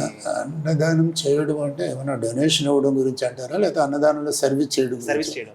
అన్నదానం సర్వీస్ అంటే ఇప్పుడు మనకి 10,000 మంది మనకి ఎన్రోల్ చేసుకోవడం జరిగిందండి. అంటే అన్నదానం అనే కాదు, ఈ దేవాలయంలో సర్వీస్ చేస్తామని చెప్పేసి 10,000 మంది ఒక 154 గ్రూపులు. ఓకే. గ్రూపుల ద్వారా వాళ్ళు వస్తారు. ఒక్కొక్క మినిమం ఒక 50 మంది అన్న ఉండాలి గ్రూప్లో. ఒక రిజిస్టర్ ఆర్గనైజేషన్ పెట్టుకుని వాళ్ళు వచ్చి మనకి వాళ్ళ బయోడేటా అన్నీ ఇచ్చినట్టయితే వాళ్ళు మన దాంట్లో ఎన్రోల్ చేస్తాం. మనకి ఏ రోజులు వాళ్ళు అవసరం వస్తారు అనేది ముందుగా వాళ్ళకి ఇంటిమేషన్ ఇవ్వడం జరుగుతుంది. ఆ రోజు వాళ్ళు ఓకే మేము వస్తామని అన్నప్పుడు వాళ్ళకి ఇక్కడ మనం ఆ రోజు ఐడి కార్డులు ప్రిపేర్ చేసి ఇచ్చి ఆ రోజు సర్వీస్కి వాళ్ళని ఉపయోగించుకోవడం జరుగుతుంది. అన్నప్రసాదంలో వాడుకోవచ్చు, లేదా లడ్డు ప్రిపరేషన్ కానీ ఏదైనా మన ఎవ్రీథింగ్. అంటే మన టెంపుల్లో వాడతాం, లేదా క్యూ లైన్లో వాటర్ సప్లై వాడతాం, క్యూ లైన్ మెయింటెనెన్స్కి వాడతాం. వాళ్ళ వచ్చే జనాలు బట్టి మనకున్న క్రౌడ్ మేనేజ్ చేసుకోవడానికి వాళ్ళు డివైడ్ చేయడం జరుగుతుంది. అలాగే దూరం నుంచి వచ్చే భక్తులకి మనం ఏర్పాటు చేసిన వసతుల గురించి కానీ వసతి గృహాలు కామన్ మ్యాన్కి ఇబ్బంది లేకుండా ఉండడానికి డార్మెటరీస్ అన్నది ఏర్పాటు చేయడం జరిగింది. Okay sir. అలాగే ఇప్పుడు మనకు చూస్తున్నారు, ఇప్పుడు నా మెట్లు ఎదురుగా పురాతనంగా ఉన్న మండపం ఉంది. చాలామంది భక్తులు అక్కడే నైట్ నడిచి వచ్చిన వాళ్ళు కానీ నైట్ వచ్చిన వాళ్ళు అక్కడే బస్ చేస్తారు. వాళ్ళకి ఫ్యాన్లు కూడా ఏర్పాటు చేయడం జరిగింది. వాళ్ళకి డ్రింకింగ్ వాటర్ కావాలంటే ఆ పక్కనే ఉంది. అలాగే ఇప్పుడు మనకి ఇందాక మాట్లాడుకున్నట్టు అనివేటి మండపం ఏదైతే ఉందో, అనివేటి మండపం మ్యాక్సిమం కామన్ మ్యాన్ ఎవరు వచ్చినా అక్కడే నైట్ స్టే చేస్తారు. వాళ్ళకి అందుబాటులో కూడా టాయిలెట్స్ ఏర్పాటు చేయడం జరిగింది. ఇప్పుడు మనకి నా ఆఫీస్ పక్కనే అక్కడ డార్మెటరీ కూడా ఉంది, పైన కూడా డార్మెటరీ హాల్స్ ఉన్నాయండి. ఇంకా ఎఫర్ట్ పెట్టగలిగిన వాళ్ళకి ఎవరైనా అయితే రూములు తీసుకుంటే వాళ్ళకి రూములు కూడా అందుబాటులో ఉంటారు. అండ్ మీ వరకు వచ్చి ఉంటాయి సార్, ద్వారకా తిరుమలలో పండుగల టైంలో కానీ ఉత్సవాల టైంలో ఎక్కువగా రద్దీగా ఉంటుంది సార్. అప్పుడు ప్రధానంగా భక్తులు ఫేస్ చేసే ప్రాబ్లమ్స్ ఏమైనా చెప్పగలరా? భక్తులు ఎక్కువ ఉన్నప్పుడు రెగ్యులర్గా 1 అవర్ టైం పట్టేది ఇంకో ½ అవర్, ఇంకో 2 hours పడుతుందండి. ఓకే. అంటే మనం త్రూఅవుట్ ఏదైతే ఇప్పుడు మీకు ఇంతకుముందు చెప్పానో ధర్మదర్శనం 100 రూపాయలు 200 త్రూఅవుట్ అలా నడుస్తూనే ఉంటాయండి. ఓకే. ఎప్పుడైనా స్వామివారికి నివేదన చేసేటప్పుడు ఓకే కొంత బ్రేక్ వస్తుంది. ఓకే. ఆ బ్రేక్లో వెయిట్ చేసే వాళ్ళు కొంచెం టైం ఎక్కువ పడుతుంది తప్ప మిగిలిన టైంలో త్రూఅవుట్ 3 లైన్లు నడుస్తుంటాయి కాబట్టి భక్తుడికి పెద్ద ఇబ్బంది అని ఉండదు. రష్ డేస్లో వచ్చేటప్పటికి ఏమవుతుందంటే ఎవరైనా ఒక ప్రత్యేక కార్యక్రమాలు చేయవలసి వచ్చినప్పుడు కొంత టైం అన్నది ఆటోమేటిక్గా ఎక్కువ పడుతుందండి. ఏదైనా మనం వాళ్ళని వెయిటింగ్ చేసేటప్పుడు వాళ్ళకి ఇబ్బంది లేకోకుండా మనం టాయిలెట్ ఫెసిలిటీ కానీ డ్రింకింగ్ వాటర్ కానీ కూర్చోవడానికి మనం ఇప్పుడు ఏదైతే క్యూ కాంప్లెక్స్లో బాక్సుల్లో పెట్టున్నామో ఒకసారి మీరు కూడా ఇది షూట్ చేస్తే బాగుంటుందని నా ఉద్దేశం. ఎందుకంటే ఎంత చక్కగా ఉందో, చాలా రిలాక్స్డ్గా కూర్చోగలుగుతున్నారు వాళ్ళు. ఓకే. అక్కడ ఒక 10 నిమిషాలు కాదు, అరగంట కూర్చున్నా వాళ్ళు చాలా కంఫర్ట్గా ఉంటుంది. బల్లలు ఏర్పాటు చేసాం, స్టెయిన్లెస్ స్టీల్ బల్లలు ఏర్పాటు చేసాం. పైన ఒక హెలికాప్టర్ ఫ్యాన్ అనేది ఇప్పుడు మీరు చూసుంటారు, ఎయిర్పోర్ట్లో ఉంటుంది. చూసాను. అది ఆ ఫ్యాన్ తిరుగుతుంటే ఏదో ఏసీ రూమ్లో కూర్చున్నట్టు ఉంటుంది. కాబట్టి మనం భక్తుడికి ఇచ్చే ఫెసిలిటీ ప్రయారిటీ మంది. ఇన్ కేసు ఏదైనా వాళ్ళ నుంచి ఏదైనా ఫీడ్బ్యాక్ ఇచ్చినట్టయితే ఆ ఫీడ్బ్యాక్ కూడా మన అనుగుణంగా మనం చేసుకోవడానికి, టైం టు టైం చేయడానికి మాకు యంత్రాంగం ఫుల్గా ఉందండి. ఓకే. నా సెక్యూరిటీ రీజన్స్ గురించి కానీ, లేదంటే ఇంకా దేని గురించి, ఆలయం గురించి కానీ, దాంట్లో ఉన్న స్టాఫ్ గురించి కానీ, మీ వరకు ఏదైనా కంప్లైంట్ వస్తే దాన్ని మీరు ఏ విధంగా సాల్వ్ చేస్తారు సార్? అంటే మీరు తీసుకునే చర్యలు ఎలా ఉంటాయండి? భక్తుడు భగవంతుడు. ఓకే. మన దేవాలయానికి వచ్చిన ప్రతి భక్తుడు మాకు భగవంతుడితో సమానం. ఓకే. ఆ విధంగా వాళ్ళని రిసీవ్ చేసుకోమని చెప్పేసి మాకు టైం టు టైం వాళ్ళందరికీ, మా వాళ్ళకి ట్రైనింగ్ ప్రోగ్రామ్స్ కూడా ఇవ్వడానికి మాకు స్టేట్లో విజయవాడలో ఒక ట్రైనింగ్ సెంటర్ ఉందండి. దానికి 2 రిటైర్డ్ ఐఏఎస్ ఆఫీసర్లు సెపరేట్గా ఉంటారు. వాళ్ళు అప్పుడప్పుడు ఇలాంటి దాని మీద అవేర్నెస్ మనకి కల్పించడానికి వాళ్ళు ట్రైనింగ్ ప్రోగ్రామ్స్ కూడా ఇస్తుంటారండి. ఓకే. కేసు ఏదైనా అనుకోని సంఘటన జరిగి ఏదైనా ఇష్యూ రేజ్ అయితే ఆ బాధ్యులపై మాత్రం కఠిన చర్యలు తీసుకోవడం జరుగుతుంది. మన ద్వారకా తిరుమల ఆలయంలో ప్రత్యేకంగా జరిగే ఉత్సవాలు ఏంటి సార్? కళ్యాణోత్సవాలు మనకి. ఓకే. అవి ఎప్పుడు జరుగుతుంటాయి సార్? ఆశ్వీజ మాసం, వైశాఖ మాసం, ఈ 2 మాసాల్లో 6 నెలలు గ్యాప్లో జరుగుతాయండి. ఓకే.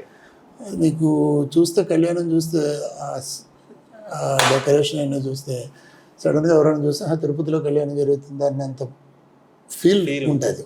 ఓకే. వైకుంఠ ద్వార దర్శనం అంటారు చూసారా, ఆ రోజు నుంచి 70,000-80,000 మంది దర్శనానికి వస్తారు. ఓకే. ఆ రోజు తెల్లవారుజాము 4:30కి స్వామివారి దర్శనం ఇస్తాం. రాత్రి 7 గంటల వరకు స్వామివారి దర్శనం జరుగుతుంటుంది. ఆ రోజు మాత్రం 70,000-80,000 మంది దర్శనం చేసుకుంటారు. బ్రహ్మోత్సవాల ప్రత్యేకత గురించి ఏం చెప్పగలరా?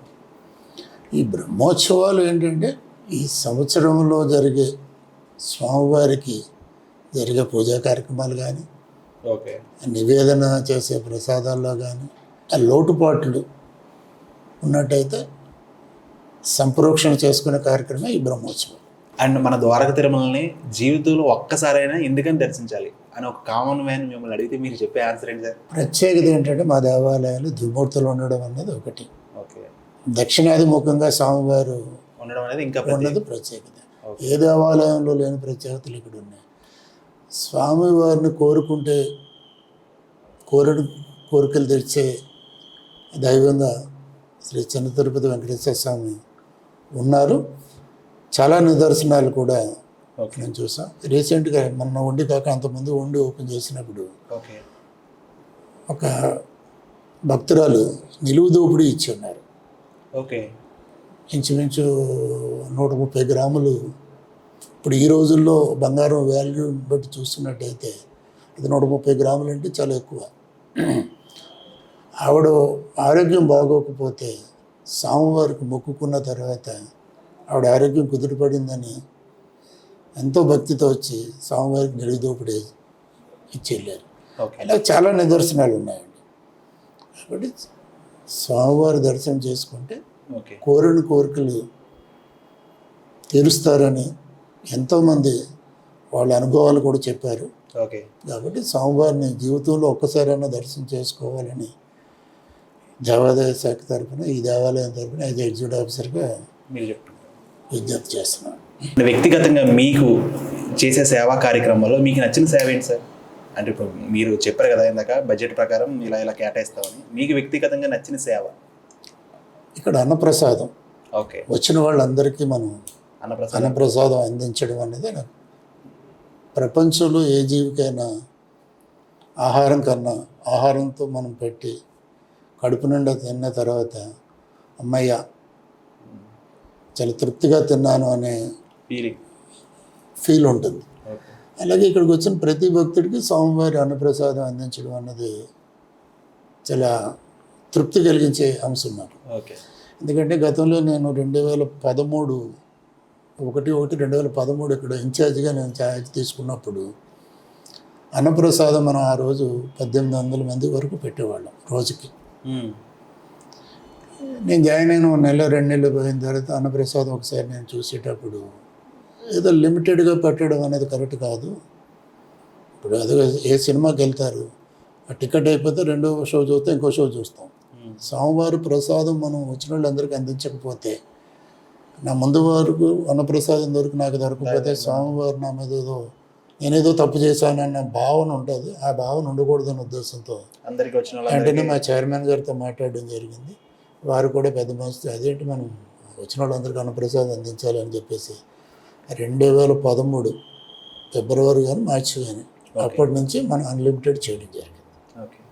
ఎంతమంది వస్తే అంతమంది భోజనం. ఆ తర్వాత కొన్నాళ్ళు నడిచిన తర్వాత మనకి నడిచి వచ్చే భక్తులు, కాలినడక నుంచి వచ్చే భక్తులు శుక్రవారం వస్తున్నారు. ఓకే, వాళ్ళు ఏం చేస్తారు, వాళ్ళు వచ్చేటప్పటికి 10 అవుతుంది, 11 అవుతుంది. ఓకే, ఈ మన ద్వారకా తిరుమల విలేజ్ అవడంతో ఏంటంటే హోటల్స్ 9కే కట్టేస్తారు. ఓకే, వాళ్ళకి తినడానికి కూడా ఏమీ దొరకని పరిస్థితి. అప్పుడు మళ్ళీ చైర్మన్ గారితో మాట్లాడి అసలు వాళ్ళకి మనం పులిహార కానీ దద్దోజనం కానీ ఏదో ఒకటి మనం ఇద్దాము అని చెప్పేసి అంటే అది ఒక స్టార్ట్ చేయండి అన్నారు. నైట్ వచ్చే భక్తులకు కూడా మనం పులిహార కానీ దద్దోజనం కానీ ఏదో ఒకటి మనం అందించి ఏర్పాటు చేసేవాళ్ళం. అది కూడా ఒక 2-3 నెలలు నడిచిన తర్వాత మనం అన్నప్రసాదం ఇస్తే ఇంకా తృప్తిగా ఉంటుంది అనే ఉద్దేశంతో అన్నప్రసాదం కూడా నైట్ టైం పెట్టడం జరిగింది. ఓకే, మీకు ఎక్కడా లేని విధంగా అంటే తిరుపతితో కంపేర్ చేసుకోలేం. తిరుపతి ఇది మహాసముద్రం, ఎంతమంది వస్తే 2 లక్షలు వస్తే అంతమంది పెడతారు. కానీ ఇక్కడ మేము కూడా ఎంతమంది వస్తే అంతమందికి పెడుతున్నాం. తిరుపతిలాగా రెండో పూట కూడా మనం ఇక్కడ రాత్రి 11 గంటల వరకు మన అన్నప్రసాదం అందించడం. అదే మధ్యాహ్నం 3-4 వరకు ఫస్ట్ అవర్ నడుస్తుంది. మళ్ళీ ఈవినింగ్ వచ్చేటప్పటికి 7 నుంచి రాత్రి 11 వరకు జరిగింది. వచ్చిన వాళ్ళందరికీ అన్నప్రసాదం అవ్వడం జరుగుతుంది. అంటే నాకు ఇక్కడ ఎగ్జిక్యూటివ్ ఆఫీసర్గా ఉద్యోగం చేసి నాకున్న తృప్తి ఏంటంటే వచ్చిన అందరికీ అన్నప్రసాదం అందించగలుగుతున్నాం. ఎవరికైతే రిక్వైర్మెంట్ ఉందో అందరికీ అందించగలుగుతాం. అది తృప్తి అండి. చిన్న తిరుపతి ఈ ఆలయంలో మన దగ్గర ఉన్న ప్రసాదం తయారీ గురించి చెప్పగలరా ఒకసారి? అంటే తయారీ విధానం ఎలా ఉంటుంది, మనకి ఎక్కడి నుంచి ఎలా వస్తుంది భక్తుడి వరకు? మనకి స్వామివారికి ప్రసాదాలు అంబర్కానా అని ఉందండి. స్వామివారికి నివేదన చేసే ఎక్కడండి మన టెంపుల్లోనే అంబర్కానా అంటారు. అంబర్కానా కొన్ని చోట్ల పోటు అంటారు, కొన్ని చోట్ల భూతాది అంటారు, ఇక్కడ అంబర్కానా అంటారు. అంబర్కానాలో స్వామివారికి నివేదన చేసే ప్రసాదాలు అర్చక స్వాములు ఓకే వాళ్ళు తయారు చేసి నివేదన చేయడం. ఆ నివేదన చేసిన ప్రసాదం మన భక్తులకి దేవాలయం ఓపెన్ చేసిన దగ్గర నుంచి మళ్ళీ దేవాలయం క్లోజ్ చేసే వరకు ఈ ప్రీ ప్రసాదం కింద మనం బయట దర్శనం చేసుకొచ్చిన వాళ్ళకి ఏర్పాటు చేయడం జరుగుతుంది. అది నివేదన చేసే ప్రసాదాలు, భక్తుడికి పంచే ప్రసాదాలు. అలాగే మనం అమ్మకం ద్వారా భక్తులకి లడ్డు ప్రసాదం, పులిహోర, చక్కెర పొంగలి, వడ ఈ 4 రకాల ప్రసాదాలు కూడా మనం తయారు చేసి భక్తులకి కౌంటర్స్ ద్వారా వాళ్ళకి అమ్మకం చేయడం జరుగుతుంది. ఓకే, ఇది 2 రకాల ప్రసాదాలు, 2 టైప్స్ ప్రసాదాలు అండి. Okay sir. అలాగే ఆలయంలో అత్యంత ప్రత్యేకమైన విభాగం గోశాల సార్. ఎక్కువగా మీరు గోశాల దగ్గరే టైం స్పెండ్ చేస్తారని తెలిసింది. అవునవును. ఏంటంటే ఇప్పుడు మాకు అన్నప్రసాదం ఎలాగైతే భక్తులకి అందించడంలో నాకు తృప్తి ఉందో అలాగే గోశాల ఓకే, అంటే గోవు అంటే ముక్కోటి దేవతలు గోవులో నిక్షిప్తమై ఉంటారు. గోమాత అవి మన వాల్యూస్ అంతే. అంటే ఇదివరకు రైతు లేదంటే జనాలు అందరూ కూడా దాని మీదే పాడి పంటలు చేసుకోవడానికి జీవనాన్ని పూర్వంతా ఈ రైతు ఒక ల్యాండ్ ఉన్న ప్రతి వాడికి ఈ గోవులు పెంచుకోవడం. గోమాత అన్నారు.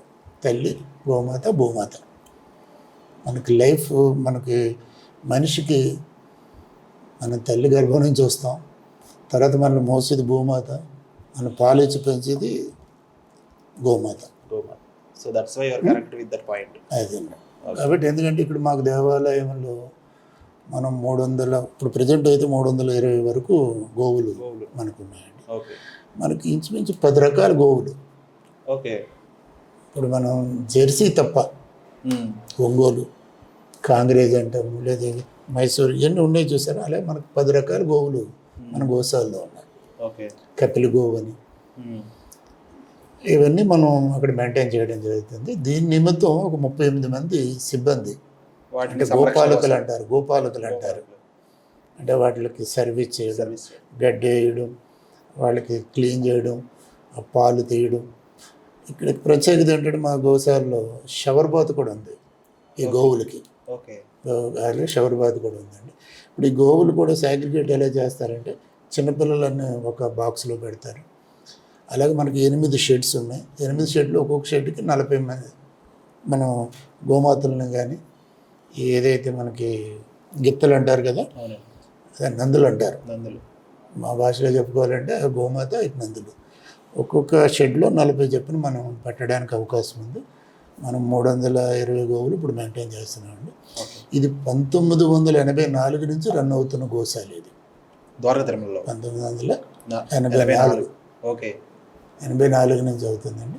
ఇది 2007లో గో సంరక్షణ ట్రస్ట్ అని చెప్పేసి దీన్ని రిజిస్టర్ చేయడం జరిగింది. ఆ రిజిస్టర్ ఎందుకు చేయడం అంటే మీలాంటి దాతలు ఎవరైనా వచ్చి డొనేషన్స్ ఇచ్చినట్టయితే ఓకే. వాళ్ళకి ట్యాక్స్ ఎగ్జామ్షన్ ఉంటుంది. ఓహో.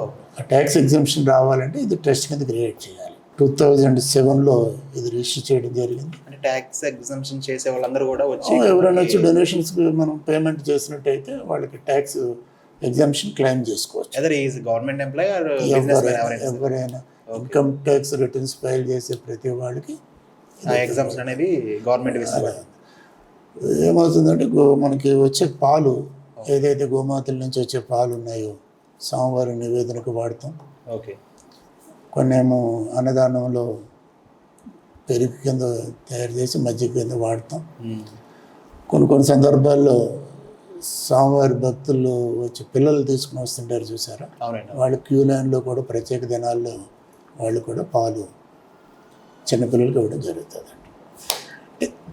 ఈ స్టేట్లో ఉన్న గోశాలల్లో ఎప్పుడన్నా రివ్యూ జరిగినట్టయితే మా దేవాదాయ ధర్మ శాఖ నుంచి ఒకసారి ద్వారకా తిరుమల గోశాల చూసి రండి అని చెప్పేసి చెప్పడం జరుగుతుందండి. అది చాలా మేము మా అదృష్టంగా భావిస్తున్నాం, గర్వంగా కూడా ఫీల్ అవుతున్నాం.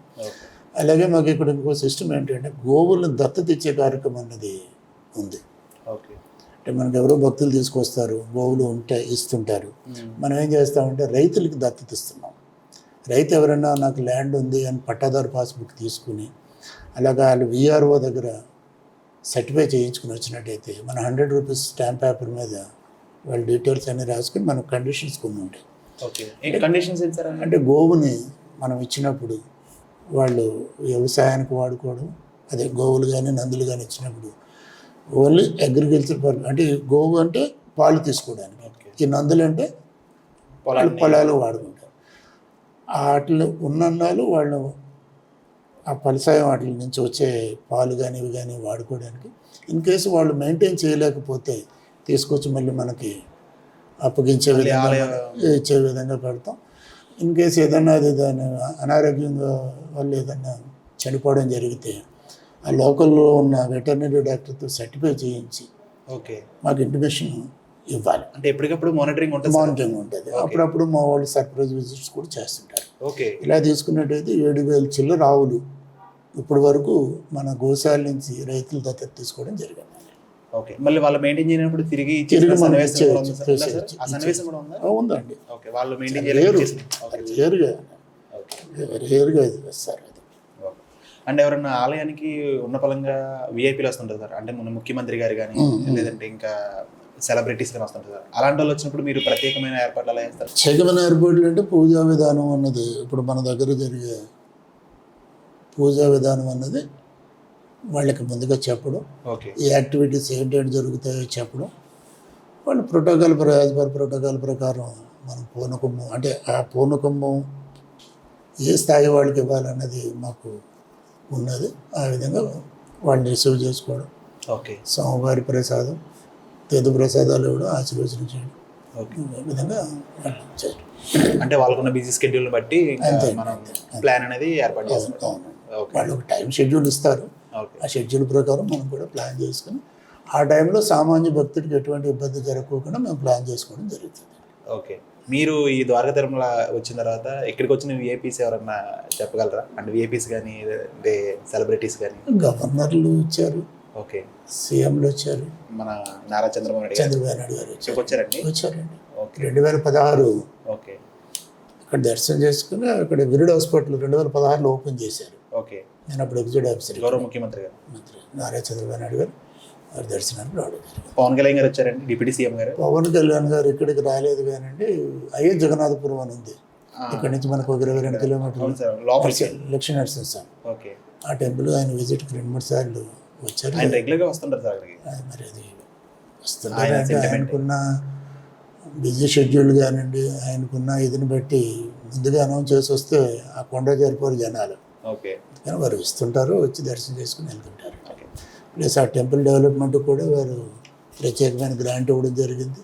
ఓకే. అక్కడ కూడా వర్క్స్ జరుగుతున్నాయి. ఒక మనిషి వచ్చారు సార్, కామన్ మ్యాన్ వచ్చారు, ఆయన దగ్గర ఏమీ లేదు అంటే చిల్లిగా కూడా జోబులో లేదంటారు కదా సార్.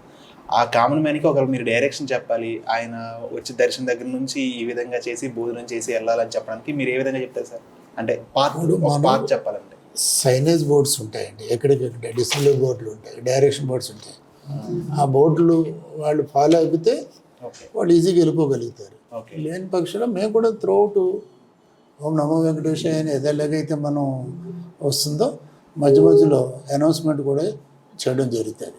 ఇప్పుడు మీరు అన్నట్టు జేబులు చిల్లిగా లేని వచ్చిన భక్తుడైనా అప్పర్ కోటేశ్వర్లైనా ఆ స్వామివారి దగ్గరికి వెళ్ళి దర్శనం చేసుకోవాల్సిందే కదండి. అంతే.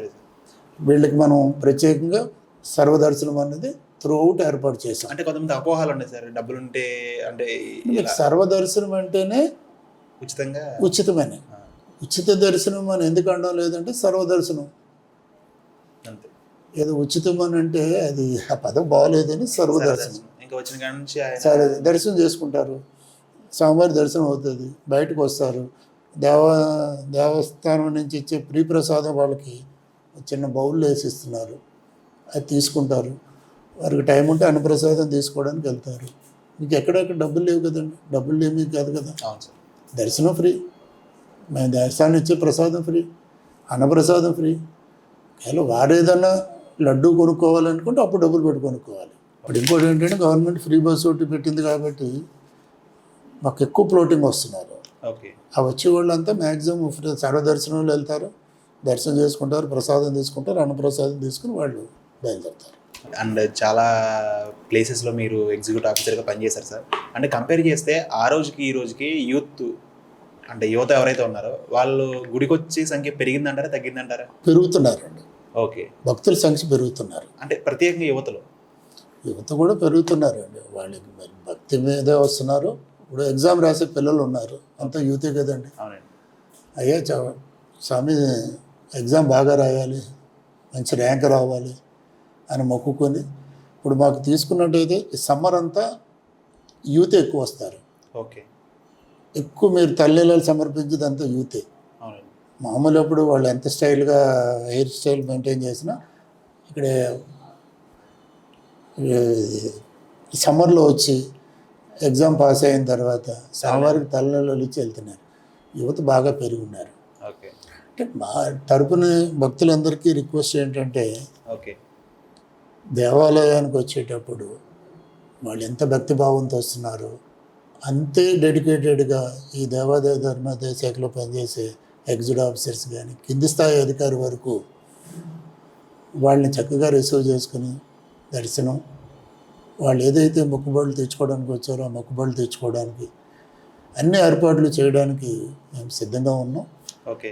భక్తుల నుంచి మాకు కావాల్సిన సహకారం ఏంటంటే ఏదైతే దేవస్థానం నియమ నిబంధనలు ఉన్నాయో పాటిస్తూ క్రమశిక్షణ చర్యలు అని అనకూడదండి, చర్యలు కాదు, ఏదైతే నియమ నిబంధనలు మనం డిస్ప్లే చేస్తున్నామో భక్తులు అవి కూడా పాటించినట్టయితే ఇంకా ఎర్లీగా చాలా కంఫర్ట్గా దర్శనం, ఇబ్బంది లేకుండా ఎటువంటి. వన్ సైడ్ మేము ఎంత ప్రయత్నం చేసినా ఈ వచ్చే భక్తుల నుంచి కూడా మాకు సహకారం కావాలి. ఈ సందర్భంగా మీ ద్వారా వాళ్ళని డెఫినెట్లీ మా యూత్ అందరూ చాలా మంచి వాళ్ళు సార్, ఏ చెప్పా సరే చాలా బాగా ఫాలో అవుతారు.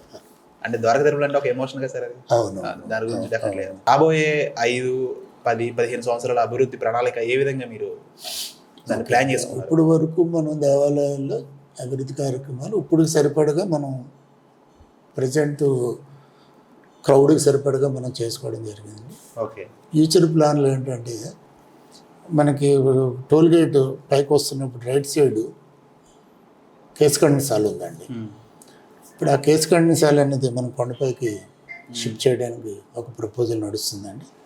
ఎందుకంటే దాన్ని కళ్యాణ మండపాలు స్వామివారి దగ్గర ఎక్కువ మంది పెళ్ళిళ్ళు చేసుకునే ఆనవాయితీ కాబట్టి ఇదంతా మనం మిడిల్ క్లాసు లోయర్ క్లాస్ వాళ్ళందరికీ ఎనివేటి మండపం సరిపోతుంది. ఓకే. కళ్యాణ మండపాలు ఇంకా ఎక్కువ తీసుకురావాలనే ఉద్దేశంతో ఇప్పుడు ప్రజెంట్ ఏదైతే కేసుకన్న సాల్ ఉందో అది 4 బ్లాక్స్ కింద ఉంది. ఓకే. ఆ 4 బ్లాక్స్ని కళ్యాణ మండపాలు చేసేసి ఒక 2 ఏమో ఏసీ కళ్యాణ మండపాలు 2 నాన్ ఏసీ చేసి అది ఉపయోగంలో తీసుకురావాలని, ఓకే. దానికి ఆల్టర్నేటివ్గా పైనేమో కేసుకండశాల నిర్మాణం చేయడం అన్నది ప్రపోజల్ చేస్తాం. మొన్న మా ఇంజనీరింగ్ ఎక్స్పర్ట్స్ వచ్చి దాన్ని సర్వే చేయడం కూడా జరిగిందండి. అలాగే స్వామివారి ప్రసాదం కొన్ని చదివి ఇందాక చెప్పాను, పోట్ అంటారు, కొంత అంబర్ఖాన్ అంటారు. మన దగ్గర ఏమో ఇది అంబర్ఖాన్ అని మనం అంటున్నాం. ఈ ప్రిపరేషన్కి ఒక పెద్ద బిల్డింగ్ కట్టాలి, అందులోనే ప్రిపరేషన్స్ అన్నీ చేయాలన్నది అదొక బిల్డింగ్ ప్రపోజ్ చేస్తున్నామండి. అలాగే ఇప్పుడు మనం కొండ మీదకి వచ్చిన జంట గోపురాలు కనపడతాయి మీకు. జంట గోపురాల నుంచి చూస్తే మీకు ఎనివేటి మండపాలు ఏదండి. ఆ జంట గోపురాలు ఎదురుగా నిలబెడితే ఆ రైట్ సైడ్ ఎంత ఒక రిటైనింగ్ వాల్ కట్టున్నాం. ఆ రిటైనింగ్ వాల్ ఆనుకుని ప్రసాదాల కౌంటర్స్ ఇప్పుడు ఏదైతే రోడ్డు అవతల వైపు ఉన్నాయి ఆ ప్రసాదాల కౌంటర్స్ ఇటువైపు తీసుకొచ్చేస్తే భక్తుడు జంట గోపురం ఇది నేత్ర గోపురాలు అన్నాము చూడండి, జంట గోపురాల్లో ఉన్నా అందులోంచి వచ్చి కొత్త ఎనివేటి మండపంలో జాయిన్ అయ్యి ఇలా వచ్చి ఇప్పుడు ఏదైతే మనం నిర్మాణం చేస్తున్నామో క్యూ కాంప్లెక్స్ ద్వారా దర్శనం చేసుకొని మళ్ళీ ఓల్డ్ ఎనివేటి మండపం చూసారా ఎదురుగా స్వామివారి ఎదురుగా ఉత్తరరాజు గోపురం ఎదురుగా దాని నుంచి వచ్చి అలాగ ప్రసాదాలు కొనుక్కుని ఆ పక్కనే షాపింగ్ కాంప్లెక్స్ కూడా పెడితే భక్తుడికి కన్ఫ్యూజన్ లేకోకుండా దేవాలయంలోకి వెళ్తారు, దర్శనం చేసుకుంటారు, అలా రిటర్న్లో వచ్చేటప్పుడు ప్రసాదాలు తీసుకుంటారు. అలాగే కావాల్సిన బొమ్మలు కానీ పిల్లలకి ఏదైనా ఉండేది వాళ్ళు కొనుక్కుని వెళ్ళడానికి కూడా మనం ఆ విధంగా ప్లాన్ చేయడం జరుగుతుంది. తర్వాత మన గోబర్ గ్యాస్ కూడా మనం గోశాల నుంచి వచ్చే కౌడంగ్ ఏదైతే మనం ప్యాడ్ ఉందో గోబర్ గ్యాస్ ఉపయోగిస్తున్నాం. అలాగే గో ఉత్పత్తులు కూడా ఇప్పుడు పాలు, కౌడంగు, అలాగే యూరిన్, దాంతో తయారు చేసే గో ఆధారిత ప్రొడక్ట్స్ ఉంటాయి. అవి కూడా మనం ఆక్షన్ ద్వారా మనం ఇవ్వడం జరిగింది. సంవత్సరానికి 13 లక్షలు 14 లక్షలు దాని మీద కూడా ఆదాయం వస్తుంది. ఆదాయం అన్నది కాదండి, ఇక్కడ గో ప్రొడక్ట్స్ అందరికీ అందించాలనే ఉద్దేశంతో ఒక టెండర్కి ఇవ్వడం జరిగింది. వాళ్ళు కూడా స్టాల్ పెట్టి భక్తులకు అందించడం జరుగుతుందండి. అది కూడా సేల్. ఇది మీరు నెక్స్ట్ ప్రణాళిక. ఓకే. అంటే ఇప్పుడు మనకి డిజిటల్ టెక్నాలజీ విధానం ఎన్ని చోట్ల అవైలబుల్ ఉంది సార్? టికెట్ దగ్గర కాకుండా ఇంకా ప్రసాదాల దగ్గర ఉంది. ఓకే. ప్రసాదాల దగ్గర, దర్శనాల దగ్గర ఉంది. ఓకే. కేసు కండసాల దగ్గర ఉంది. ఓకే. ఇంకా మోస్ట్లీ ఇంకా మాకు అకామిడేషన్ ఒకటి ఇంకా ప్రొవైడ్ చేయాలి. ఓకే. వాళ్ళు మాకు ప్రొవైడ్ చేస్తే అకామిడేషన్ కూడా ఇచ్చేసినట్టయితే ఫుల్ ప్లేజ్గా కొండ మీద జరిగే ప్రతి యాక్టివిటీ త్రూ అంతా కూడా డిజిటల్. అంతే. బాధ్యతలు స్వీకరించిన తర్వాత మిమ్మల్ని ఆశ్చర్యపరిచిన విషయాలు ఏమన్నా చెప్పగలరా, మాతో షేర్ చేసుకోవచ్చు? అది ఆశ్చర్యం అంటే అదే నేను చెప్తాను, ఎంతో చెప్పాను కదండి, నిలువుదోపుడు వచ్చిన భక్తులు మనకు చెప్పే విషయాలు. ఓకే. అంటే ఒకరు ఫేస్ అంటే వాళ్ళు ఫీల్ అయ్యి వాళ్ళు అనుభవించి చెప్పిన అనుభూతులను ఆలకించేటప్పుడు అంటే ఇలాంటి స్వామివారి దగ్గర మనం పనిచేయడం అన్నది మన పూర్వజన సుకృతమని భావిస్తున్నామండి. ఓకే. ఇప్పుడు అన్నప్రసాదం ఉంది, అన్నప్రసాదం తీసుకున్న తర్వాత వాళ్ళు స్వామివారి ప్రసాదం చాలా బాగుంది అంటారు. అది ఆ ఫీల్ అంతే, అదొక హ్యాపీ అంతే అండి. ఇప్పుడు మేము చాలామందిని అడుగుతాం భక్తుల్ని, ప్రసాదం అని చెప్పేసి మీరు బాగుంది అంటున్నారా లేదా మీరు నిజంగా ఫీల్ అయ్యి అంటున్నారా అంటే చాలామంది 100% అంటే 99% వాళ్ళు స్వామివారి ప్రసాదం చాలా బాగుందని చెప్తారు. ఇప్పుడు కొన్ని సందర్భాల్లో కొంతమంది ఏంటంటే అన్నప్రసాదం ఉంది, కొంతమంది ఏదైతే మనం కర్రీస్లో కానీ సాంబార్లో కానీ కొంత సాల్ట్ ఎక్కువ వాడతారు, కొంతమంది సాల్ట్ తక్కువ వాడతారు. మనం జనరలైజ్ చేసి అందరికీ ఉపయోగపడే అంటే ఇబ్బంది లేని పద్ధతిలో మనం అన్నప్రసాదం కానీ ఇవన్నీ తయారు చేస్తామండి. ఓకే. కొంతమంది ఏమంటారంటే సరే కొంచెం ఇందులో సాల్ట్ తక్కువైంది అంటారు. అది దాన్ని ఎలా రెక్టిఫై చేయగలం అన్నది $1 మిలియన్ క్వశ్చన్ అది. ఏమంటారు? సాంబారు మనం జనరల్గా మన ఏరియాలో ఏ విధమైన సాంబార్ పెట్టుకుంటామో, ఏ విధమైన కర్రీస్ ఎలా వాడుకుంటామో, స్పైసీగా ఎలా తెలియదు మనం చేస్తాం. ఓకే. వేరే ప్రాంతాల నుంచి వచ్చేటప్పుడు వాళ్ళకి ఇది వాళ్ళ స్టైల్ ఆఫ్ ప్రిపరేషన్ వేరుగా ఉంటుంది, ఓకే. మన ప్రిపరేషన్ వేరుగా ఉంటుంది. ఓకే. అలాంటి సందర్భాల్లో ఎప్పుడన్నా సార్ కొంచెం భోజనం మారిస్తే బాగుంటుందేమో అని చెప్పేసి వాళ్ళు చెప్తారు. అంతే తప్ప ఓవరాల్గా ద్వారకా తిరుమల అన్నప్రసాదం ఆల్ టైమ్ చాలా బాగుంటుంది. ఓకే. అదే అవును సార్, ప్రసాదం ఎస్పెషల్ నా ఫేవరెట్ అయితే పులిహోర సార్. మీరు మీ ఫేవరెట్? నేను ఇక్కడ చక్కెర పొంగల్. చక్కెర పొంగల్ ఫేవరెట్. ఓకే. అంటే పులిహోర తింటాము, కానీ చక్కెర పొంగల్ అనేది ద్వారకా తిరుమలలో మీరు ఎక్కడన్నా చూడండి, పూర్వం దేవాలయంతో అనుబంధం ఉన్న వాళ్ళకి ఇక్కడ చక్కెర పొంగల్ పట్టుకెళ్ళి ఇచ్చి తిన్న తర్వాత వాళ్ళే అడుగుతారు ఇది ద్వారకా తిరుమల అని. అంత విశిష్టత ప్రత్యేకత ఉంది ఇక్కడ. ద్వారకా తిరుమలకు వచ్చే భక్తులందరూ కూడా ప్రత్యేకంగా ముఖ్యంగా తెలుసుకోవాల్సిన విషయాలు ఏంటి సార్? అంటే స్వామివారి ఎలా వెలిచారు, ఓకే. ఇప్పుడు మనం వస్తున్నాము దర్శనం చేసుకున్నాము అని కాకోకుండా అసలు ద్విమూర్తులు అంటే ఏంటి, అసలు ఎక్కడా లేని విధంగా ఇక్కడ 2 విగ్రహాలు గర్భాలయంలో ఎందుకు ఉన్నాయన్నది ముఖ్యంగా వాళ్ళు తెలుసుకోవాలి. అంటే విష్ణుమూర్తికి పాద పూజ అన్నది ముఖ్యం కాబట్టి అంటే వచ్చిన భక్తుడు తెలుసుకోవాల్సింది ఇది ఒకటి తెలుసుకోవాలి. అలాగే మనం పైన చేసే కార్యక్రమాలు స్వామివారికి ఏ కార్యక్రమాలు చేస్తుంటారు. ఇప్పుడు మనకు స్వామివారికి నిత్య కళ్యాణం ఉంటుంది, ప్రతిరోజు ఉదయం 9 గంటలకి నిత్య కళ్యాణం జరుగుతుంది. ఓకే. ఇప్పుడు మనం తెలుసుకోవాల్సినవి అంటే స్వామివారు ఎలా వెలిచారు, అసలు ఇక్కడ వెలవడానికి కారణం ఏంటి, వస్తాము దర్శనం చేసుకున్నామని కాకోకుండా భక్తులకి అది తెలుసుకోవాల్సిన అవసరం ఉంది, వచ్చిన వాళ్ళందరికీ తెలియజేయాల్సిన అవసరం కూడా మాకు ఉంది. సార్, ఆలయానికి సంబంధించిన ఒక పెద్ద అపోహ ఏమని చెప్పగలరా? అంటే భక్తులందరూ బయట అపోహాన్ని ఫీల్ అయ్యేది ఏమన్నా మీ చెవిలో పడింది ఏమన్నా, ఎలా అనుకుంటున్నారు? మా వరకు ఏమీ రాలేదు, ఇంకా అలాంటి రాలేదు. కేవలం భక్తుడి నుంచి ఏదన్నా ఇది మార్పు చేస్తే బాగుంటుంది ఓకే అని అనుకున్నప్పుడు ఇక్కడ ఆచార వ్యవహారాలకు ఇబ్బంది లేదు అనుకుంటే ఒకసారి మా ప్రధాన అర్చకుల వారితో చర్చించి ఓకే ఏదైనా మార్పులు చేర్పులు చేయవలసి వస్తే చేయడానికి ఎప్పుడు సిద్ధంగా ఉంటాం. అది కూడా ఇక్కడ ఏంటంటే ఆచార వ్యవహారాలకి first priority. Okay. And Dwaraka Tirumala గురించి మీరు ఒక మాటలో చెప్పాలంటే? ద్వారకా తిరుమల గురించి ఏంటంటే స్వామివారు ఇక్కడ వెలిచారంటే పుణ్య భూమి. ఓకే, పుణ్యభూమి. ఈ ద్వారకా తిరుమల వాసులంతా ఎన్నో జన్మలు పుణ్యం చేసుకుంటేనే ఈ ద్వారకా తిరుమలలో జన్మించుంటారు. ఆ విధంగానే స్వామివారికి చేసే కార్యక్రమాల్లో ప్రతి దాంట్లో ఈ గ్రామస్తులు ముందు ఉంటున్నారు. వాళ్ళ సహకారంతో ఈరోజు ఈ దేవాలయం ఇంత అభివృద్ధి చేసుకోగలిగామంటే ఈ ద్వారకా తిరుమల వాళ్ళ సహాయ సహకారాలు ఎంతో ఉన్నాయి. వాళ్ళు సహకరిస్తున్నారు. అది ఎందుకంటే ఈ దేవాలయానికి ఎటువంటి భూములు లేవు. ఓకే. ఇప్పుడు మీరు చూస్తున్న ఏదైతే మనం డెవలప్ చేశామో కొండంతా ఈ గ్రామస్తుల తాలూకా భూములు. ఒక 278 ఎకరాలు ల్యాండ్ మనం ఫ్యూచర్ డెవలప్మెంట్ గురించి ఆలోచించి అప్పుడులో పనిచేసిన ఎగ్జిక్యూటివ్ ఆఫీసర్స్, ఈ దేవాలయానికి ఉన్న హెరిడిటరీ ఎవరైతే ఉన్నారో రాజా స్వరాణిని వెంకట సుధాకర్ రావు గారు, మైలవరం జమీందారులు, వాళ్ళు అప్పుడే ఆలోచించి ఆ రోజే 278 ఎకరాల ల్యాండ్ ఎక్విజిషన్ పెట్టారు. ఓకే. ఆ ల్యాండ్ తీసుకున్న ల్యాండ్లో మనం ఇప్పుడు డెవలప్మెంట్ చేసి ముందుకు వెళ్తున్నాం. అంటే ఆ ల్యాండ్ లేకపోతే డెవలప్మెంట్ లేదు. దానికి పూర్తిగా సహకరించింది ఈ గ్రామస్తులు ఎవరికైతే ల్యాండ్స్ పైన ఉన్నాయో వాళ్ళు మంచి హృదయంతో స్వామివారి మీద ఉన్న భక్తితో ఆ ల్యాండ్స్ దేవాలయానికి ఇవ్వడం ఈ అభివృద్ధిలో భాగస్వాములయ్యారు. అండ్ ఫైనలీ జీవితాలు అన్నీ కోల్పోయి ఏమీ లేకుండా దేవాలయానికి వచ్చే భక్తులు ఉంటారు సార్, అలాంటి వాళ్ళకి మీరు చెప్పే మాట? స్వామివారిని నమ్ముకుని మీరన్న పరిస్థితి రాదు. ఓకే. నిరంతరం స్వామివారి సేవ చేసుకుంటే కష్టాలు వచ్చిన తర్వాత దేవుడి దగ్గరికి వస్తారు సార్.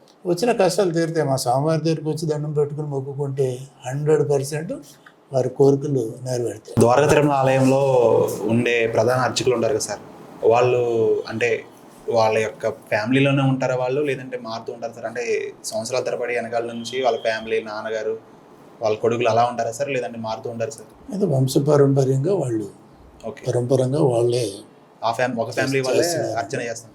ఇంకా అడిషనల్గా రిక్వైర్మెంట్ ఉన్నప్పుడు, ఓకే. వర్క్ లోడ్ పెరుగుతున్నప్పుడు వాళ్ళ ఫ్యామిలీ నుంచి ఎవరు ముందుకు రాకపోతే అప్పుడు బయట నుంచి అంటే ఆ ఫ్యామిలీ నుంచే అర్చకులు అర్చన చేయడానికి కల అంటే రీజన్స్ ఏమన్నా, లేదంటే నమ్మకం? హెరిడేటరీ అన్నాడు, వంశపారంపర్యంగా వస్తుంది. ఓకే. వాళ్ళ వంశం వాళ్ళే పూర్వం ఆచారం. చేస్తున్నారు. ఓకే. ఎవరైనా మీ పర్సనల్గా షేర్ చేసే కథ ఏమైనా చెప్పగలరా, ఒక భక్తుడి కథ? అంతే ఇలా రావడం వల్ల నా లైఫ్ ఇలా మారిందని మీ వరకు? మామూలుగా మనకి ఇలా ఎప్పుడైనా వాళ్ళు ఏదైనా ఒక డొనేషన్ తీసుకొచ్చేస్తుంటారు. ఏమ్మా ఏంటి మీరు ఏం చేస్తుంటారు, ఏదైనా వ్యాపారమా ఉద్యోగం అని అంటే ఏదో సంథింగ్ వ్యాపారమా ఉద్యోగమో చెప్తూ మేము ఇలా అనుకున్నాము, మా పని అయ్యింది, స్వామివారు మా కోరిక తీర్చాడు, అందుకే మేము డొనేషన్స్ ఇస్తున్నాం. ఆ విధమైన ఎక్స్పీరియన్స్ ఉంది అంతే. Thank you for giving your valuable time. And sir నిజంగా చాలా కొత్త విషయాలు చెప్పారు, మిమ్మల్ని బాగా ఇబ్బంది పెట్టేసాం మేము. ఇబ్బంది లేదు సార్. సంతోషం ఏంటంటే మా స్వామివారి గురించి తెలియని వాళ్ళు కూడా తెలియజేయడానికి చాలా సంతోషంగా ఉందండి. సార్ ఫస్ట్లీ నా పేరు సిద్ధార్థ సార్, వైల్డ్ లైఫ్ ఫోటోగ్రాఫర్ని, అలాగే public servant sir, social service గురించి చేస్తుంటాం. నా ఇక్కడికి వచ్చిన తర్వాత నాకు ఇక్కడ గుడ్ విషయం ఏంటంటే సార్, మీ క్యాబిన్లో కానీ మీ టేబుల్ పై కానీ ఎక్కడ కూడా ప్లాస్టిక్ లేదు సార్. అంతా కూడా చాలా మీరు హైజీన్గా ఉన్నారు. I'm very happy sir. And plastic సమాజం నుంచి వేరు చేయాలని చెప్పేసి చాలా క్యాంపెయిన్స్. సింగిల్ యూజ్ అవును సార్. ప్లాస్టిక్ అనేది నినాదం. లాస్ట్ టైం నేను ఇక్కడ వర్క్ చేసినప్పుడు అప్పుడు కలెక్టర్ ప్రసన్న వెంకటేష్ గారు ప్రసన్న వెంకటేష్ కుమార్, ఆయనతో కూడా అవేర్నెస్ ప్రోగ్రామ్ ఆవిడ పెట్టారు. మాకు సర్టిఫికెట్ కూడా ఇష్యూ చేయడం జరిగింది. Okay sir. దాంట్లో భాగంగానే చాలా క్యాంపెయిన్స్ చేస్తున్నాం సార్. సిఆర్ఐడి కాలేజ్ కానీ, లేదంటే ఏలూరులో చాలా కొన్ని ప్లేసెస్లో ఈ ప్లాస్టిక్ వాడకూడదని క్యాంపెయిన్ చేస్తాం సార్.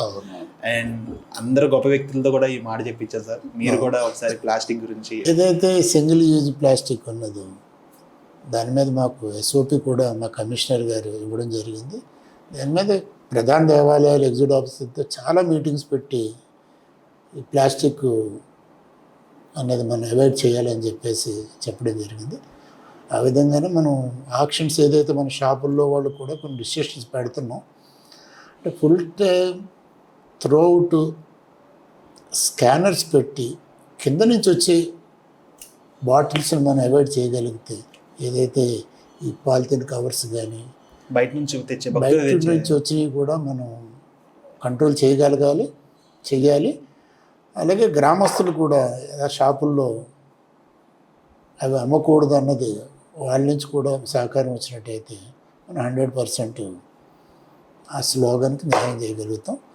మా వరకు అయితే మేము చేస్తున్నాం. అంటే ఇంత చక్కటి కార్యక్రమాన్ని చేయాలని ఆలోచన రావడమే, అది నేను అనుకోవడం భగవత్ సంకల్పంగా భావిస్తున్నాను.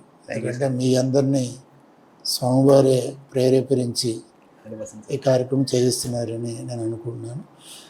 ఇలాంటి కార్యక్రమాలు మంచి కార్యక్రమాలు చేసి ఇంకా మీ ఛానల్ ఏదైతే ఉందో అవేర్నెస్ ప్రోగ్రామ్స్ ఎక్కువ చేసి పబ్లిక్కి ఉపయోగపడేవి ఇంకా మంచి కార్యక్రమాలు చేయడానికి కావలసిన